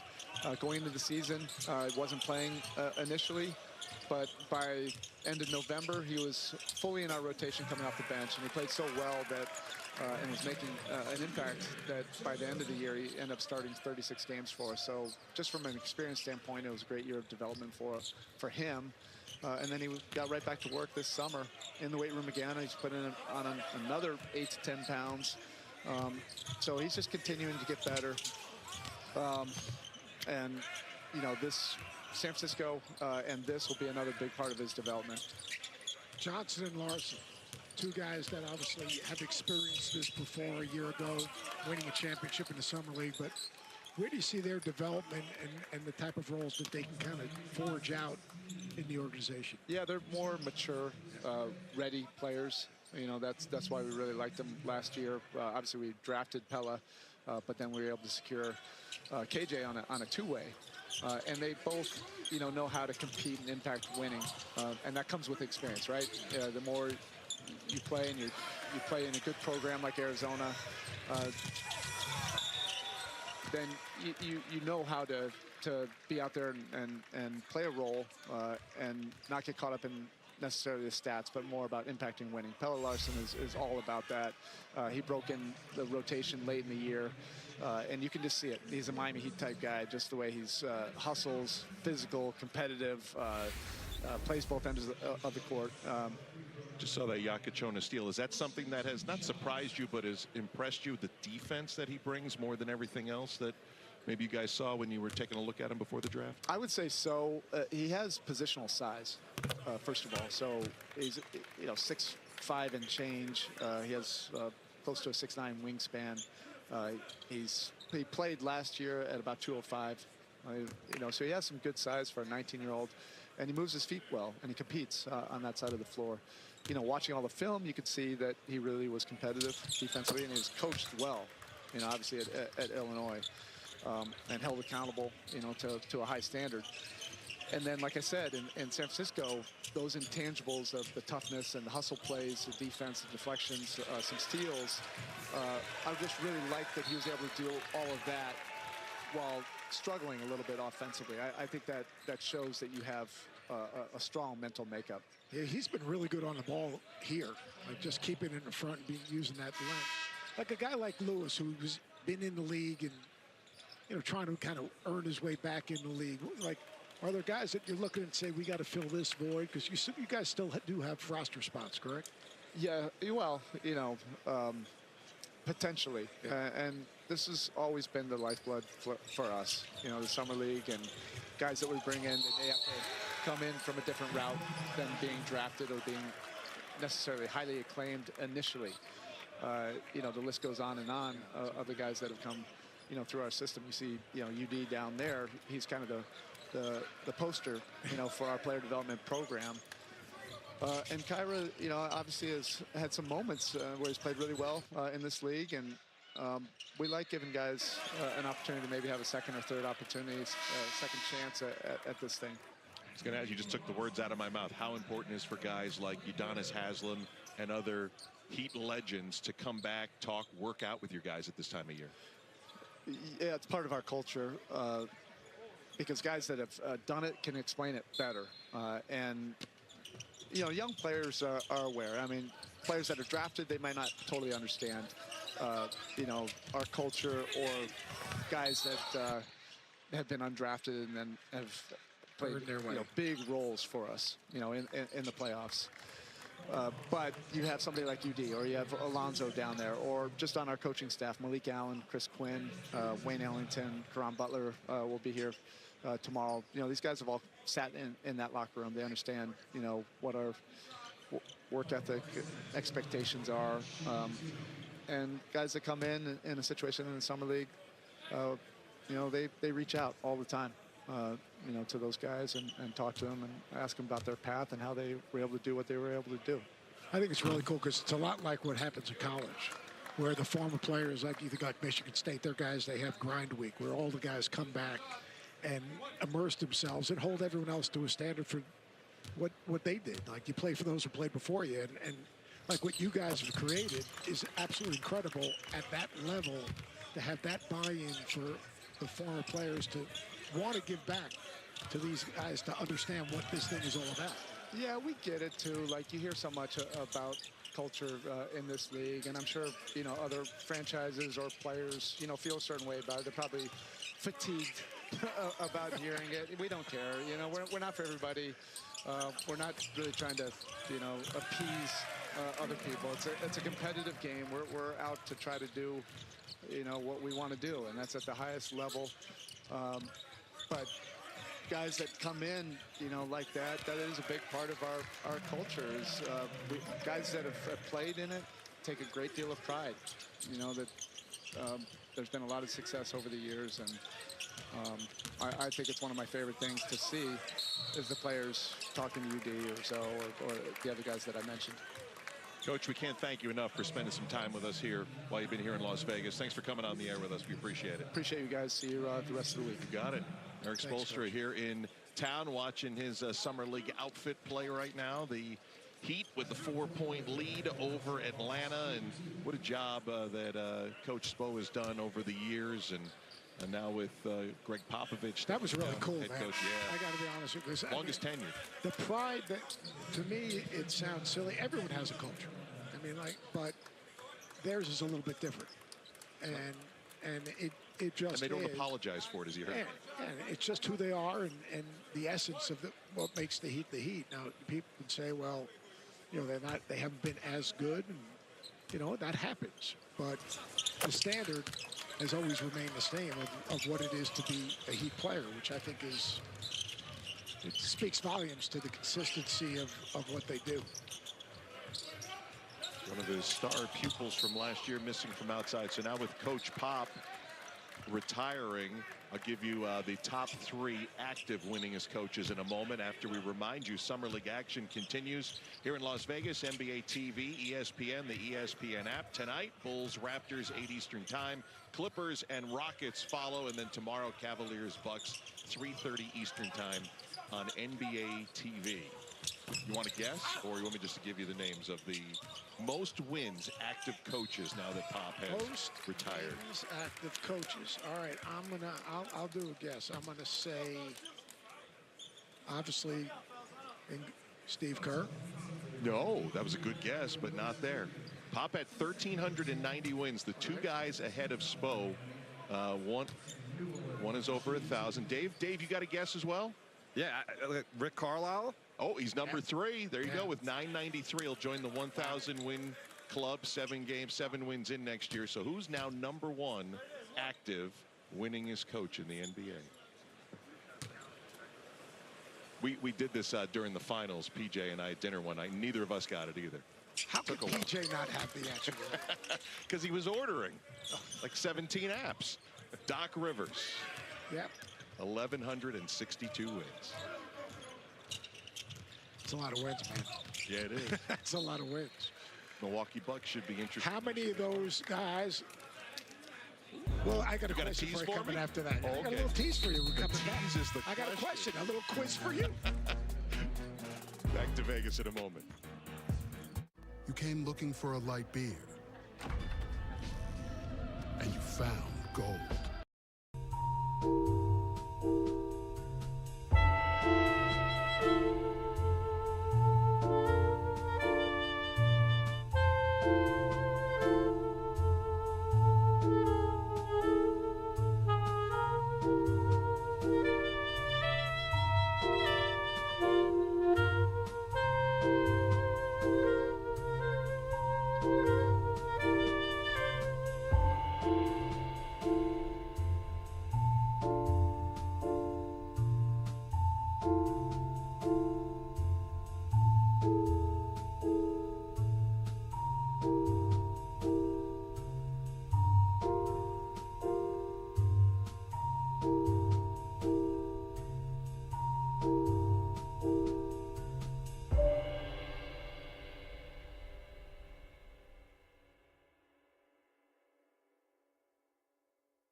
The NBA 2K26 Summer League from fabulous Las Vegas. We got a pretty fab game going on here. The first of 4 at the Thomas and Mack Center. There's 4 other games going on at Cox Pavilion. 2-point lead Miami as that man Kasparis Yakachonis had an outstanding first half and right now leading the way with 21 points for Miami. All right, And we've had great guests. We have had very good guests. Yes. Pop is, he's the all-time leading wins guy, yeah. Right, wins guy. All right, all at one organization. That is correct, San Antonio. All right, so I would suspect that is Spo number 2 all time, time, all time at the same organization. I don't have the answer to that. I hope that you do, though. I told you I'm good at giving trivia, not so great at figuring out the trivia. Doc's been at multiple places. Think of guys who've been with teams and won. Jerry Sloan. Jerry Sloan's the first one that comes to mind. And who else has been in one organization? For a long time. I mean, there's a lot of guys that have compiled a lot of wins that have moved around. Exactly. Pat Riley's, Phil Jackson's. We talked about Rick Carlisle's coming up on 1,000 wins, been in a couple of organizations, more than a couple. And the reason I say that, you talk about the longevity in one place. And Steve Kerr, Golden State, that'd be another guess. But you talk about, see, that's just getting sped up. Why? But you talk about being in one place and following a legend and how difficult that is. And in the new world of professional and college athletics with social media and the vultures and the trolls and everyone else, what Spo's done is incredible. Johnson got blocked from behind, and I hope NJ's all right. He's still down after that block. He extended himself far. Right now on his back, there you see him on the other end of the floor. Eli NJ with an incredible block. And now Jacob Toppin's racing down to the other end of the floor and make sure his teammate's okay. Now he's kind of reaching toward that left leg a little bit. Let's take a look. Keyshawn Johnson, he had bad intentions right there, but that is a terrific contest. Watch the right knee. Kind of banged hard. Banged hard on and the left side also hit. the body of Keyshawn Johnson. I'll tell you what I love about Summer League, and these guys get it, competing. Like, just competing, and which is what every organization's looking for, someone's competitive spirit, but it's fun to watch these young guys with just a couple of practices getting together, trying to share the ball and competing. Good to see Eli Njai able to walk on his own power to the end of the bench there that you see. They'll take a look at his legs after a scary collision on a pretty amazing blocked shot. Adam Flagler giving Atlanta the lead at the free throw line. Getting back to your comment about Spo taking over for Pat Riley right before that injury, I was going to mention there were times early on in that first Eric Spoelstra year, right, with LeBron and Chris Bosh joining forces with Dwayne Wade. I forget what the record was. It might have been 7-7 or 8-9, 9-9, 9-8. But you were wondering if Coach Riley was going to come down from the front office and take over, but he did not. And what a career Spo has had. And he's been a part not only on the coaching staff since the 90s, started in the video room. He started the whole, I don't want to say he started the craze, but being in the video room now is one of the entryways into NBA coaching life. 100%. It's literally part of the process. And if you think about it, if you're in the video room, you're seeing every single team, every single player, every single system, every single adjustment. You're compiling scouting reports. You're also compiling reports on your own team and the adjustments and changes you have to make, that you're presenting them to your coaching staff. So, I mean, it's a great lesson right there. And much like in all of our lives now, it was a lot different being in the video room in the mid-90s when you're getting VHS cassettes, Sony betas. I'll give you a better one. My first scout when I was assistant at Columbia at age 21 was Princeton. And it was, I had to paste it together, those little VHS tapes, not box to box, I'm talking about the films. Yeah. And the first time I pasted the 8mm, and the first time I pasted it together, I pasted it together backwards. I had to take it back apart, put it on the wall, paste it on the wall, and put it back together again, facing the right way. And once again, Lewis with a really good decision. Glad Golden on the other side of that alley-oop. That was a full, month's worth of work that I had to then flip around. Were you one of the coaches that would fall asleep with the projector going till 3 in the morning? No, I would not do that. You know, we say I got to go down and break down film. I got to watch film. Nobody's dealing with film anymore. You were literally editing film. It was a summer project, but it was a brutal summer project. Golden with a half-court screen, but couldn't come up with the ball on the other end, and that one goes a little too far for Bufkin going to Miami. Let's check out the Vlad Golden work at the rim. Little curl right there. Good read by Lewis. Good hard roll by Golden. Notice they lifted everyone on the right side of the screen. Took away the weak side help, and that's good execution. Really good space. 7'1", 250. He was actually a wrestler in his native Russia. Younger years, moved to the United States to go to high school. Went to an academy in Connecticut. Cut right there.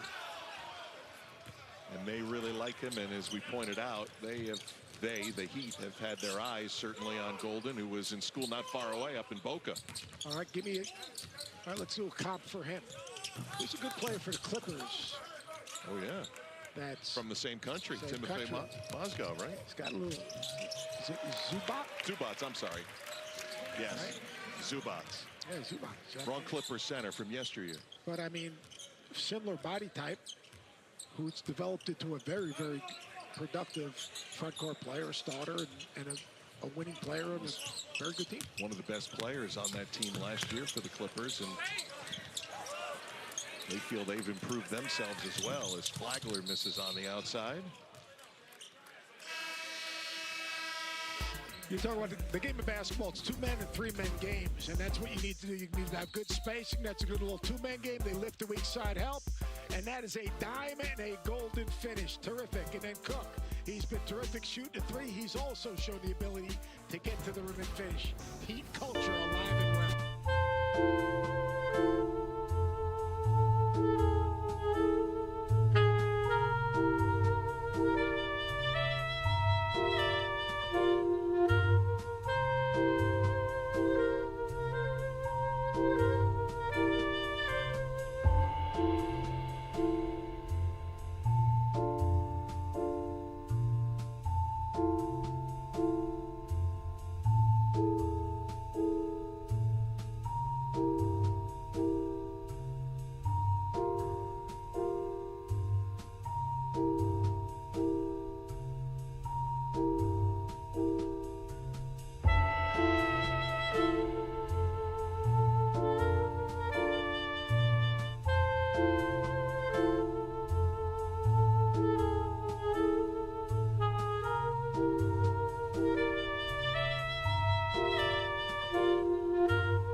Friday. Saturday, this place will be really rocking. I didn't even realize it was Friday. It feels like it's Friday every night in Las Vegas.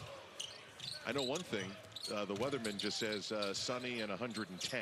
That seems to be the summer forecast, at least this time of year in Vegas. If you're going to get a workout outside, you better do it in the morning. Getting your daily walks in? I missed you, Custy. I don't know. Yeah, I didn't get a call. Today for okay. an hour. It's all right. We've only been doing this for about 10 years now. Good game here. Late stages of the third quarter. Well played. Guys taking care of the basketball pretty well. Pelle Larsson on the offensive end. It's been a little bit sluggish tonight until right there, his first triple of his first summer league game of this season in Vegas.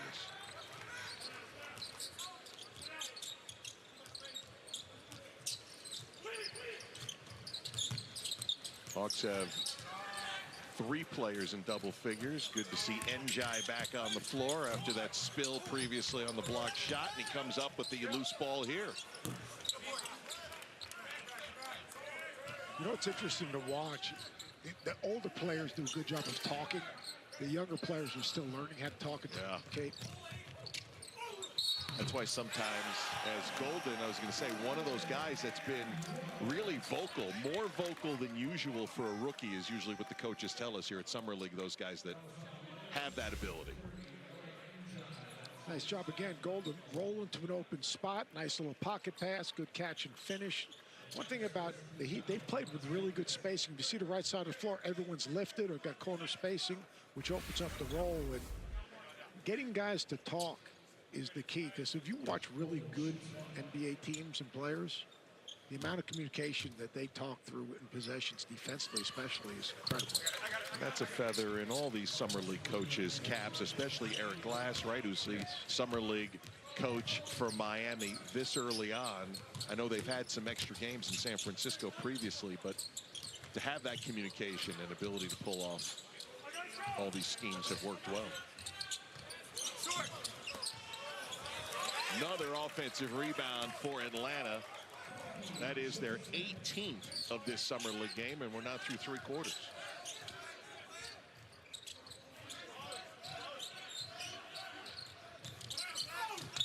And inside to Golden, it was a lot of traffic inside. Golden ends up on the deck fouled. Vlad Golden, who already has a 2-way contract all settled up for Miami. Foul was on Juricic, his second. Good look at Golden. Finished his collegiate career at Michigan.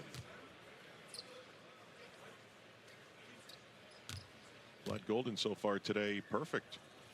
9 points, 4 of 4. Announcer's jinx, was 1 of 1 at the free throw line. There you go. Let's move on to our next order of business. Our next WNBA game Saturday afternoon on ABC, ESPN Plus, ESPN Deportes, Nafisa Collier, and the Lynx against the Sky and Angel Reese. Coverage beginning at 1 Eastern time. Minnesota Lynx have been off to an incredible WNBA start so far this year. That looked like that was off the leg of Atlanta, and it is. Miami basketball, Dwight Murray Jr. with the 6th turnover for the Hawks so far today. If they've done a good job of taking care of the basketball overall, this game's had a little bit better flow in terms of execution and spacing. And Miami, after a slow start, has really executed and spaced well in the last couple of quarters. Larsson get himself right back to the line from Stockholm. Father was on the national team, the Swedish national team as well. Played 2 seasons of pro ball in Sweden before headed to his collegiate experience. It's a good job of trying to punch it in the gaps, staying low. It is interesting watching the guys that are here for a second year and their comfort zone. How to play, and they're in new roles because now they're a leader. They have to have some leadership role to these young players that are trying to settle in and experience this for the first time. So Pelle there finished at Arizona, was a season at Utah before the 3. The Wildcats was 6th man of the year in the Pac-12 just a couple of years ago, and making inroads in Miami with the Heat. Final 40 seconds of this third quarter, and a foul against Javonte Cook of Miami. Teams get 10 team fouls in a quarter before they're in the bonus. That was the first in the last 2 minutes against Miami here in this quarter. And in a game in Summer League action, if you're not aware, you get 10 personal fouls before you disqualify. There's a very short list of players who've done that in the history of Summer Leagues. Cook to Golden for 2. Good job of Golden running the floor and a good catch of traffic. Heat with a 6-point lead. The biggest of this Summer League game. About 3 seconds difference on the shot clock and third quarter clock. Jai missing from outside. Out of bounds. It'll go to Miami for the final shot with 3 seconds to go in the quarter. Heat with a nice flourish to the end of this third quarter. Right now on a 12-2 run pending this last play.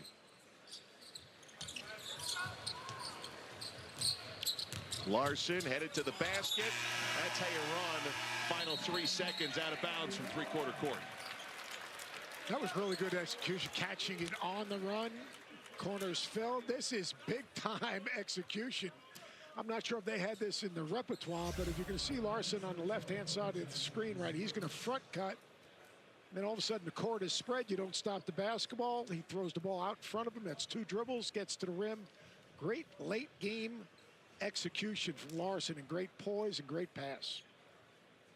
Just checking time the here. On the floor is a made basket at the expiration of the period. The players looked to be good, but they'll review it to make sure that it was out of Larson's hands before the clock expired. It looked like it was about 0.5 when that ball was out of his hands. And he catches it on the run going downhill. All you want to do is forcing him to catch the ball in the backcourt. You don't want to give the offensive player a chance to catch it going downhill, and he does a good job of pushing it out.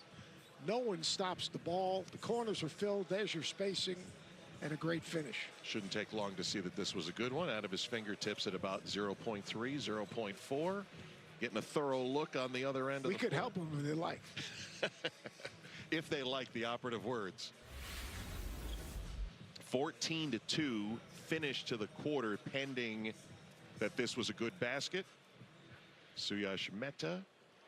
After review, the foul occurs with 0.8 seconds on the game clock. The game clock shall have 0.8 seconds. I didn't see the foul part, Seth. It's a three-point play. There you go. So we got a free throw to go here. It wasn't just a clock issue. Checking the foul. Here it is. And there's the foul right there. Bam. Kobe Johnson called for the foul, and Pelle Larsson a chance at a three-point play. This is Summer League. And you know, as a coach, if this wasn't Summer League, the disaster of letting him catch it downhill as opposed to, like, what do you learn the first time you play basketball? Stay between the ball and what? And the person. Yeah, ball in the basket, right? And the ball and the person who has the ball in the basket. Forced someone to go back to catch the basketball. Great execution by the Heat, though. Well, all that weight, but the free throw no good. But Pelle Larsson with the bucket and a 14-2 run by Miami. Enjoying an 8-point lead as we head to the fourth quarter here in Vegas.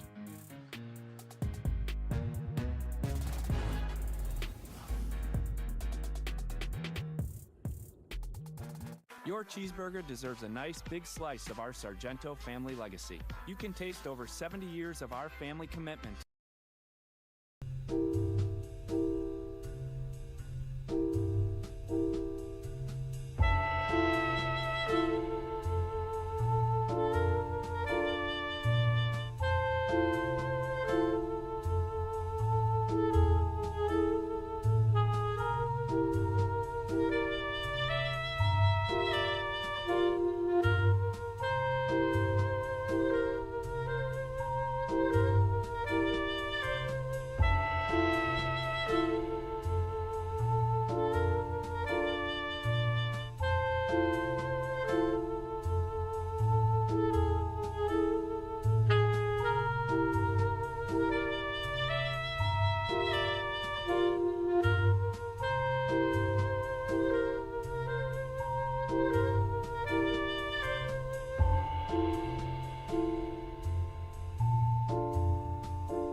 second half and the third quarter. It was kind of you and finding the big men running the floor, getting the pace going. What do you think you guys did to put your stamp on the game in the third? We just trusted each other, trusted the work we put in. We got some pretty good practice down at the California Classic, building chemistry with the guys, man, and just buying into the Heat culture, man, playing as hard as we can, and just trusting each other. I saw a glimpse of that Heat culture. At halftime, you guys don't go to the locker room. You stay right there on the bench. Coach goes over stuff with you, and you get extra shots up. Do you think that gives a little bit of an extra edge? Yes, sir, for sure. The small details matter, man. They would get the win in the end, and we just trust each other from staff to players, and it's showing right now. All right, go close it out. Yes, sir. Thank you. Back to you guys. All right, Dave, thanks a lot. It was a great observation because there's only 8 minutes for halftime, and you're both going through that very small tunnel. It feels like it takes 4 of the 8 minutes just to get to the locker room. Time management. It's actually really smart. Plus, you know, you want to get back out, get up some shots. You got a lot of guys on the bench that haven't gotten in the game that might get in the game in the second half. So, again, I just love it. And I know, I'm sure some coaches are nauseated by hearing about the Heat culture, and that's fine, but that's their identity, and that's what's important to them, and that's important that everyone has a buy-in of the same mission and the same basically understanding of what it is to. It's a privilege to put on that uniform, and I think it's pretty cool, and I think most organizations, whether it's business or teams, would want to have that strong culture. And you saw Eric Spoelstra there sitting courtside. He basically has always made no apologies for it. We don't care. This is what we do, and this is what we build on. And what Pelle Larsson's been able to do in the Summer League experience in both San Francisco and so far here in Las Vegas, get to the line. Very aggressive, attacking, getting downhill. Offensive foul will send it the other way. In San Francisco, Larsson went to the line 16 times in his 2 games, and so far this afternoon, he has gone 9 times, making 7 out of those 9. He plays downhill. He can also shoot the 3. He's also an active defender. Heat right now in the midst of a 16-2 run. They trailed Atlanta by 4 points, middle of the third. Offensive rebound, Miami. Here's that drive again. There you go. Again, will get himself to the free throw line. Does a good job of going straight line, getting his shoulder into the defender. You heard Coach Spo mentioning about Larsson. Watch how low he gets here. Makes contact, uses his body to create a little bit of separation. 55 games as a rookie, ended up starting 8 games, including 6 down the stretch when Miami, even though they finished with a sub 500 record, were vying for the play-in and eventually got to the play-in and won 2 games in the play-in to reach round 1. I'm sure they can't wait to get back to training camp after the way things ended against the Cleveland Cavaliers. There was a couple of miserable losses at the end of that sweep. Wash it away and get here to Summer League, and after these 5 games, and of course they already played 3 previously in San Francisco, on to training camp come September. And figuring out the roster. As you mentioned, Norman Powell already been added to Miami in a trade from the Clippers. Big piece coming to Miami this year. To me, you watch Norman Powell, and as an outsider, you guys live this, but he seems like he's a no-maintenance, productive winning player. Absolutely. And has been in all his stops. I know the folks in Toronto wanted to hang on to him, and certainly played well enough to be an all-star last year in Los Angeles, wrapping up his contract. 1 more year to go to come in Miami this coming season. And Atlanta been sluggish on this end of the floor on offense the last 5 or 6 minutes or so. Kickball here. Khalil Ware will get some run now with the team as Vlad Golden will head to the Miami bench. Golden very productive, really productive. I can see maybe rebounded a little bit more, but really good hands in traffic. That did a great job of playing off of those ball screens and hard rolling to the front of the rim. 11 points for Golden, making all 5 of his shots so far. 2-man game. Nelly Jr. Joseph with big body of wear right there, affecting that shot. Nice run out for Larson, who saves it, and a three-pointer good by Eric Stevenson. Great job of Stevenson running the floor. Great awareness by Larson. Second three for Stevenson. Miami has 12 three-pointers so far today. Another turnover. Heat trying to build on this big lead now. Cook's been active on both ends of the floor. Miami Heat have dominated Atlanta from the three-point line. Remember, the Hawks came out shooting a lot of three balls early. That one won't fall for the Heat, but they're plus 24 from the three-point line right now.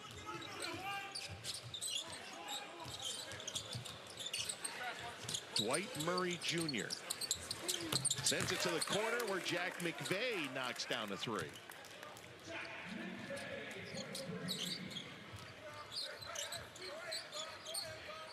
McVay, who we mentioned played on the Australian national team, also played in the NBL, won a championship there a couple of years ago, and there's another bucket at the rim for the Heat. Winston-Salem State Big House games. Legendary. Hall of Fame. Cook up to 18 points for Miami. Pass inside off the hands of Ware. Cook couldn't get it to fall.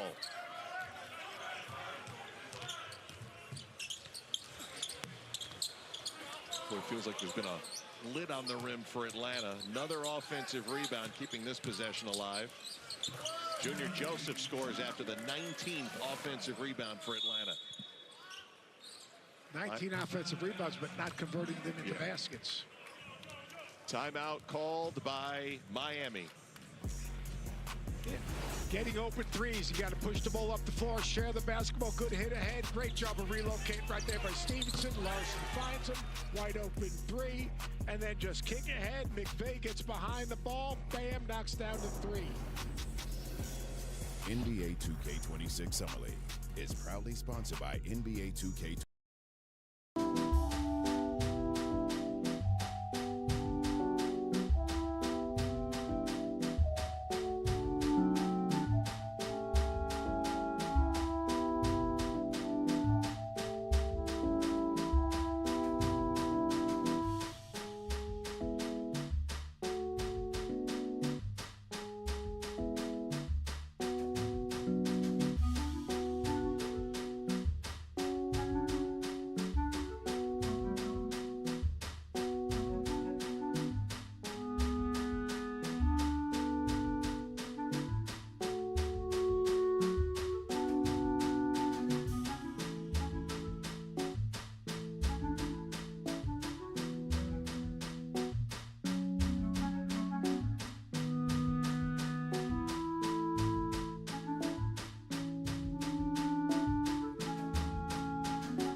For both teams that met each other in the play-in game last year, won by the Heat in overtime. And Miami has gotten to the line time after time. Bunch of fouls starting to pile up for the Atlanta Hawks. Nikola Juricic right now at 8 fouls. He's chasing Jahmai Majak. That's right.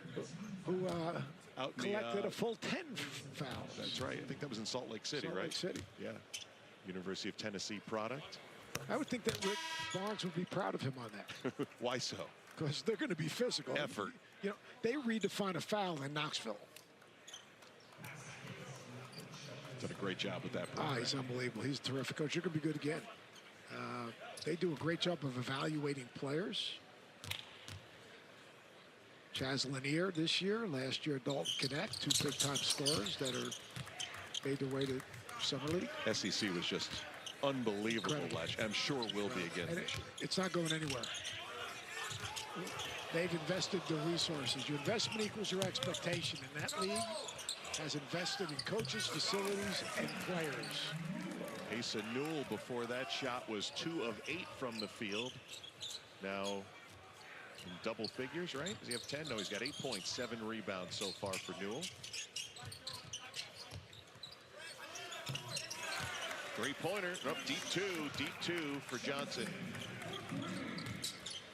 And that's part of it. He could stretch the floor some with his work ethic, his ability to rebound and beat.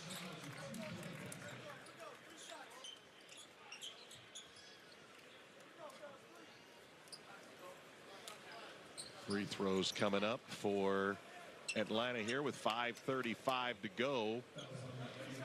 In this first of 4 games here at Thomas & Mack Center, there's 8 games total going on today, including the Cox Pavilion, which is attached. Just got to walk across the concourse. The beauty of the tickets here at Summer League, you come in and you just keep moving around. And up next for us, we're going to have Utah and Charlotte. And we saw Cooper Flagg coach last night, the #1 overall pick. Here's all the Duke guys who all got drafted from the Duke Blue Devils. And we're going to see 2 guys in the Hornets game. And Sion James is as good a leader and as physical and a tough a player. I mean, he gave up a lot of himself for the good of the group last year for Duke. Elite defender. Showed that he could play some point guard position. Tyrese Proctor, who was guaranteed a contract in Cleveland, is another guy that basically was patient, ran his own race, and his own race ended up with with a contract with the Cleveland Cavaliers. Sion James and Con Knippel.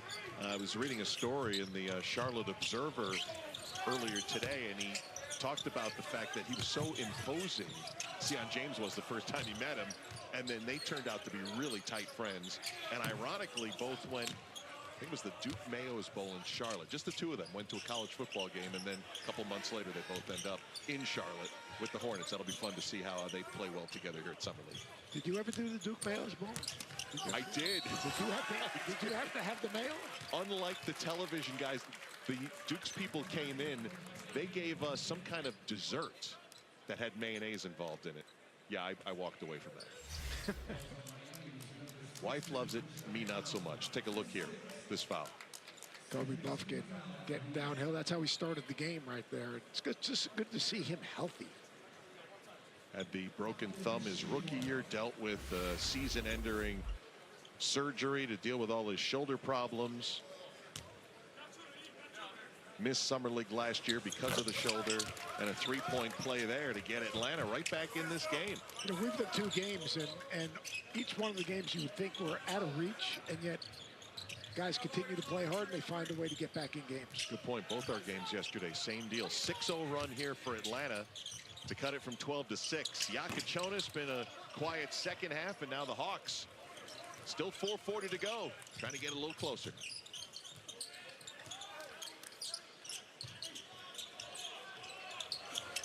Three-pointer good.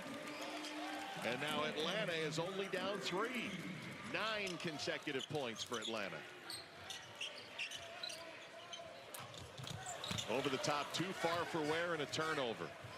And an Atlanta team who couldn't buy a bucket for about 7 minutes have just scored 11 in a row to get within 1. Can't turn it over.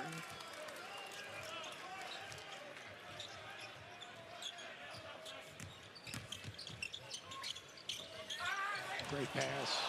Oh, but Kyra Lewis could not finish underneath. And now Atlanta has a chance to take the lead. Oh, a good new look. Take to the basket. Jacob Toppin has given the Hawks the lead. Jacob Toppin's an interesting prospect because he can shoot it a little bit. He's extremely athletic. He runs. He should be a very good defender. 13 points in less than 2 minutes. Lewis, that won't go. Where's tip? No. 13 straight points by the Hawks. Toppin gets himself to the line. And Toppin's been extremely aggressive right here. Right there, Buffkin, he knocks down that 3, wide open. Bad closeout right there in transition. Jacob Toppin, he's just getting downhill. He's getting to the front of the rim. Great finish. And then once again in transition, you got to stop the ball, got to stop the ball. You don't stop the ball, Toppin goes to the other side and gets a finish. They just flipped this thing literally in about 2.5 minutes. Amazing.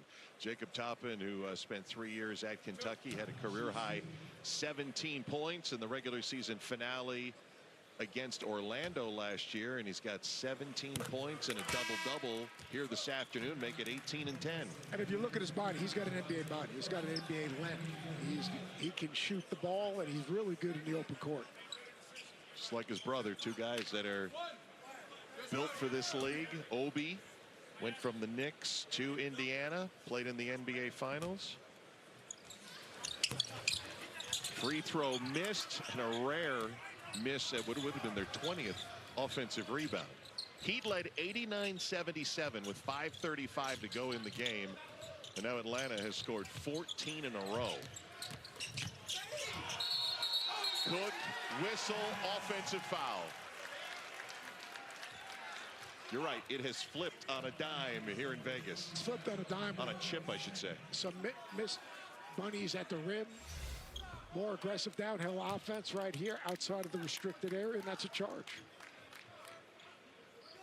And Atlanta's got better shots.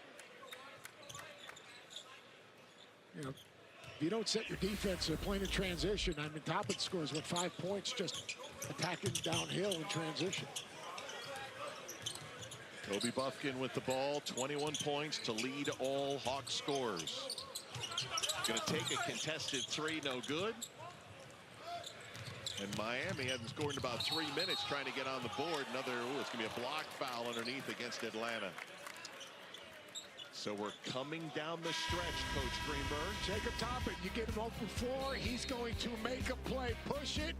A little ball fake to freeze the defender. Finish at the rim. Jacob Toppin putting on a little bit of show here in Vegas. This melty white American cheese is the luckiest cheese alive. It gets to smother a quarter.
Right there, chin on the rim and a finish. 8 straight points from 2 players. A 14-0 run for the Atlanta Hawks. Buffkin and Toppin show, as you pointed out, at the free throw line. Miami Heat unable to end this run. Keyshawn Johnson with a couple of free throws. First one missed. First one made, ending the 14-0 run. Second one, that one is good. So we are tied with 2:49 to go. This is terrific because you're going to see Buffkin in a time and score situation. You're going to see Yakuchonis in the same situation as well as Larson, who probably will try to get downhill into the rim. 6 ties, 5 lead changes so far in this ballgame that Miami appeared to have put away, up 12. 5.5 minutes to go, and we've got a foul out on the perimeter as Larson and Toppin collide. Both coaches are trying to get switches and creating the matchups, which you see all the time in the playoffs. And that's what's so valuable here, as you point out, coming down the stretch. Summer League's one thing, right, to get a chance to play organized, but to get 2-minute basketball here as well. Yeah, right here. They're trying to create a switch, except you see right there, Cook, he's trying to push up to go under. He gets called for the foul. We're still not in the last 2 minutes, but a low foul count here in the fourth quarter. 14 fouls. So it's an inadvertent horn. Horn blew in the middle of play on a missed shot. So I believe we're going to have side out of bounds for Atlanta here. We will at 2:31 to go here in the fourth. Look at the right side of your screen right here. They're setting up something like Flagler coming off of this little stagger screen from Newell, Nenjai, but watch Toppin because he's going to make some type of cut to try to free himself up at the top of the circle. All right, they're going to flip now.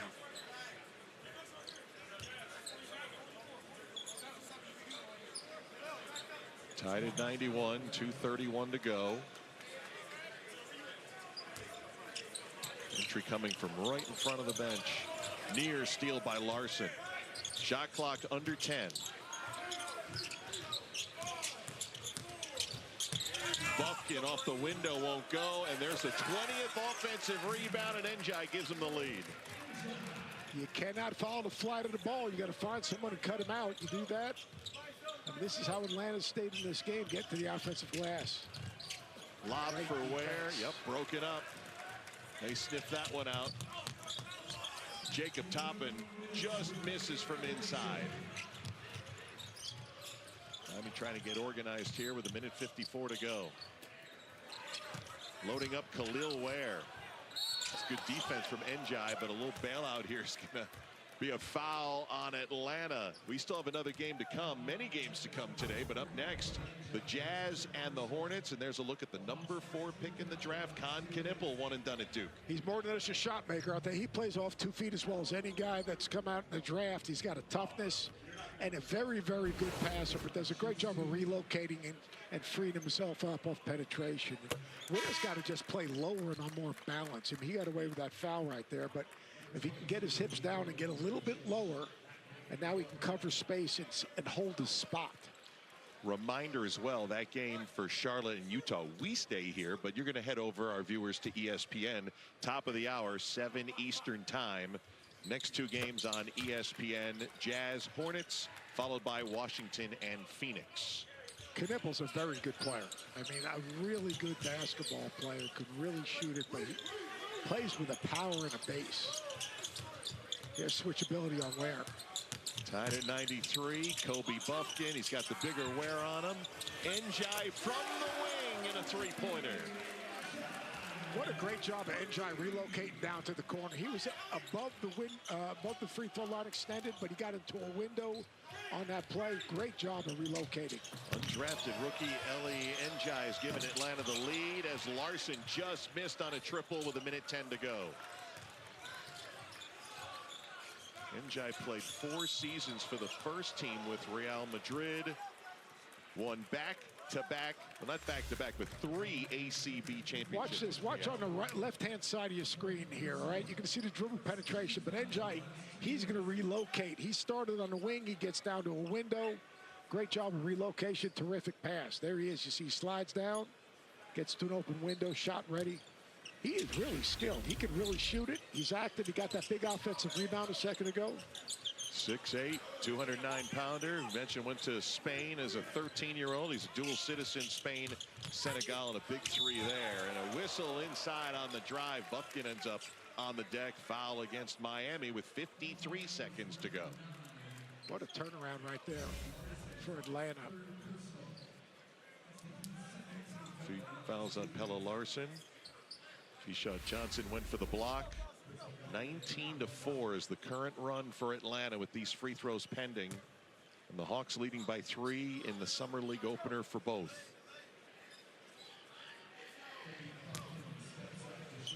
Kobe Buffkin, 21 points. Perfect afternoon lined up at the free throw line so far. returning from injury in a big way, as we talked about a big summer league right off the top of our broadcast today. He's done a good job in those ball screens, kind of exploiting and creating matchups and then making good decisions. It's been a defense-first guard his years so far in Atlanta, so to see him be aggressive here today and with that free throw give him 23 points on the afternoon, big development for him. 5-point lead, 21-4 is the run currently for Atlanta. Keyshawn Johnson off target. Ware comes up with it right at the rim. And a foul against Yakachonis that time, a little high on that punch out. Both teams are over the foul limit here in this fourth quarter, so Jacob Toppin will head to the other end and shoot a pair. It's a good job of coming together. The Heat team are here right here in front of us. Like, you really didn't want to foul in that situation. 38 seconds left, get a stop. But you could see the teammates come and say, all right, let's get to the next play.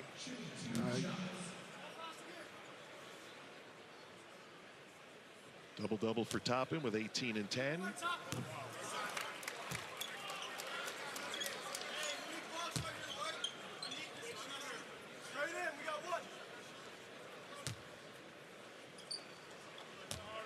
What a closing push by Atlanta now, and see defensively if they can keep Miami off the board.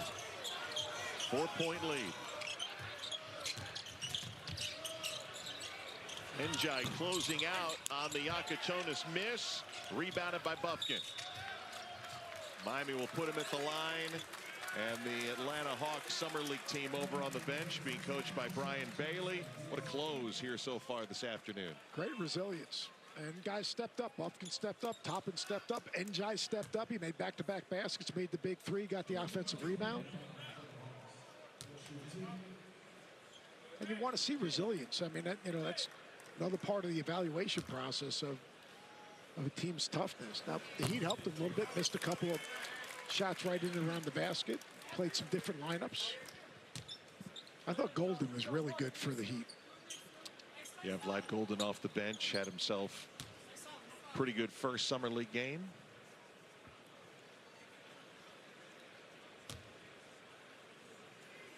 But the Hawks, who are so much promise on the big team coming up next year, have to be happy with their Summer League outfit here with 20 seconds to go. Yakachonis hits a three, hit his first four, and then had missed 4 in a row until just then with 16 seconds to go. Atlanta calling for timeout. We got a one-possession game off that Yakachonis make. Yeah, Yakachonis, I mean, he's done a nice job all game long. A little quick on that three, made that foul, but this is pretty good execution. Baseline drive, boom, kick out, he relocates. Yakachonis knocks down the three. We still got a game here in Las Vegas. Oh, look, I'm bottomless, just like bottomless.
Active, aggressive, especially on the basketball, comes up with the 50-50, starts to break, gets downhill, gets a paint touch, reads the defense, makes the right decision, coming behind the play on penetration, knocks down the three, and then a little Euro step for the Euro at the rim. You talk about what happened in California. That is the baseline, but you're going to see these guys, not just Jonas, but across the board, these young rookies all get their feet wet and improve each and every game when they better understand where their shots are coming from and basically the system that they're playing in. You see the numbers in California, the numbers today, and that three-pointer a big hit because with 16 seconds to go, you could play defense here for how long? You look for one trap, you're going to deny the basketball. You put Ware on the ball to disrupt. They'll switch everything right here. There's the switch. Now they got to give one. Now they got to give one. There you go. Now Jonas will foul with 14 seconds to go, and Atlanta will head back to the free throw line. Both teams have shot it well at the stripe today. None better than Kobe Buffkin, 11 of 11, 25 points. There's no such thing, by the way, as announcer jinx. Oh, okay. Thank you. I don't want you to feel responsibility. You can see I just blow right past it. Just the facts. Just the facts, man. Come on, make it. You get the right guys on the free throw line, and there's no jinx. You get the wrong guys, there's a jinx. Kobe Buffkin saw action in only 10 games with the Hawks last year, but because of all those injuries. 2-possession game, 2 free throws made. 27-point afternoon for Kobe Buffkin. He'd need a quick score. Larson was looking for contact, didn't get it. Rebounded by the Hawks. And what a close to the fourth quarter in their summer league debut. Well, not quite yet. We got one more foul and 2 more free throws to go. We've seen this for 2 days now. Now that's us. That's on us. I mean, like, we've seen games that will never end. I think we had a 2.5-hour game yesterday. This is right at 2 hours, right? Yeah, 2:05. Usually summer league games go about 1:45. That's right. These guys want to get their money's worth. We've got 5 games here in summer league. That gives Kobe Buffkin a chance to add to his tally. We said yesterday the high scorer in summer league on day 1 was Naquan Tomlin's 30 points. Buffkin with 28 points so far, 1.7 to go. Makes them both. Heat just have to inbound. 37 fourth quarter points for the Atlanta Hawks. Outscored Miami by 15 pending the final 1.7. Larson three-quarter court heave is no good. Doesn't count as an attempt. That's right, the heave rule. Look at you right on it all the way to the end. Anything over 36 feet doesn't count. Counts for the team, doesn't count for the player. What counts is the Atlanta Hawks. 29 points from Kobe Buffkin. And they roar back to beat the Miami Heat 105-98. Don't forget, up next, Summer League moves over to ESPN television, 7 Eastern time, top of the hour, with Utah and Charlotte. For Seth Greenberg and Dave McMenamin, our entire ESPN2 crew, I'm Mark Kestisher. Summer League action on ESPN2 rolls over to ESPN.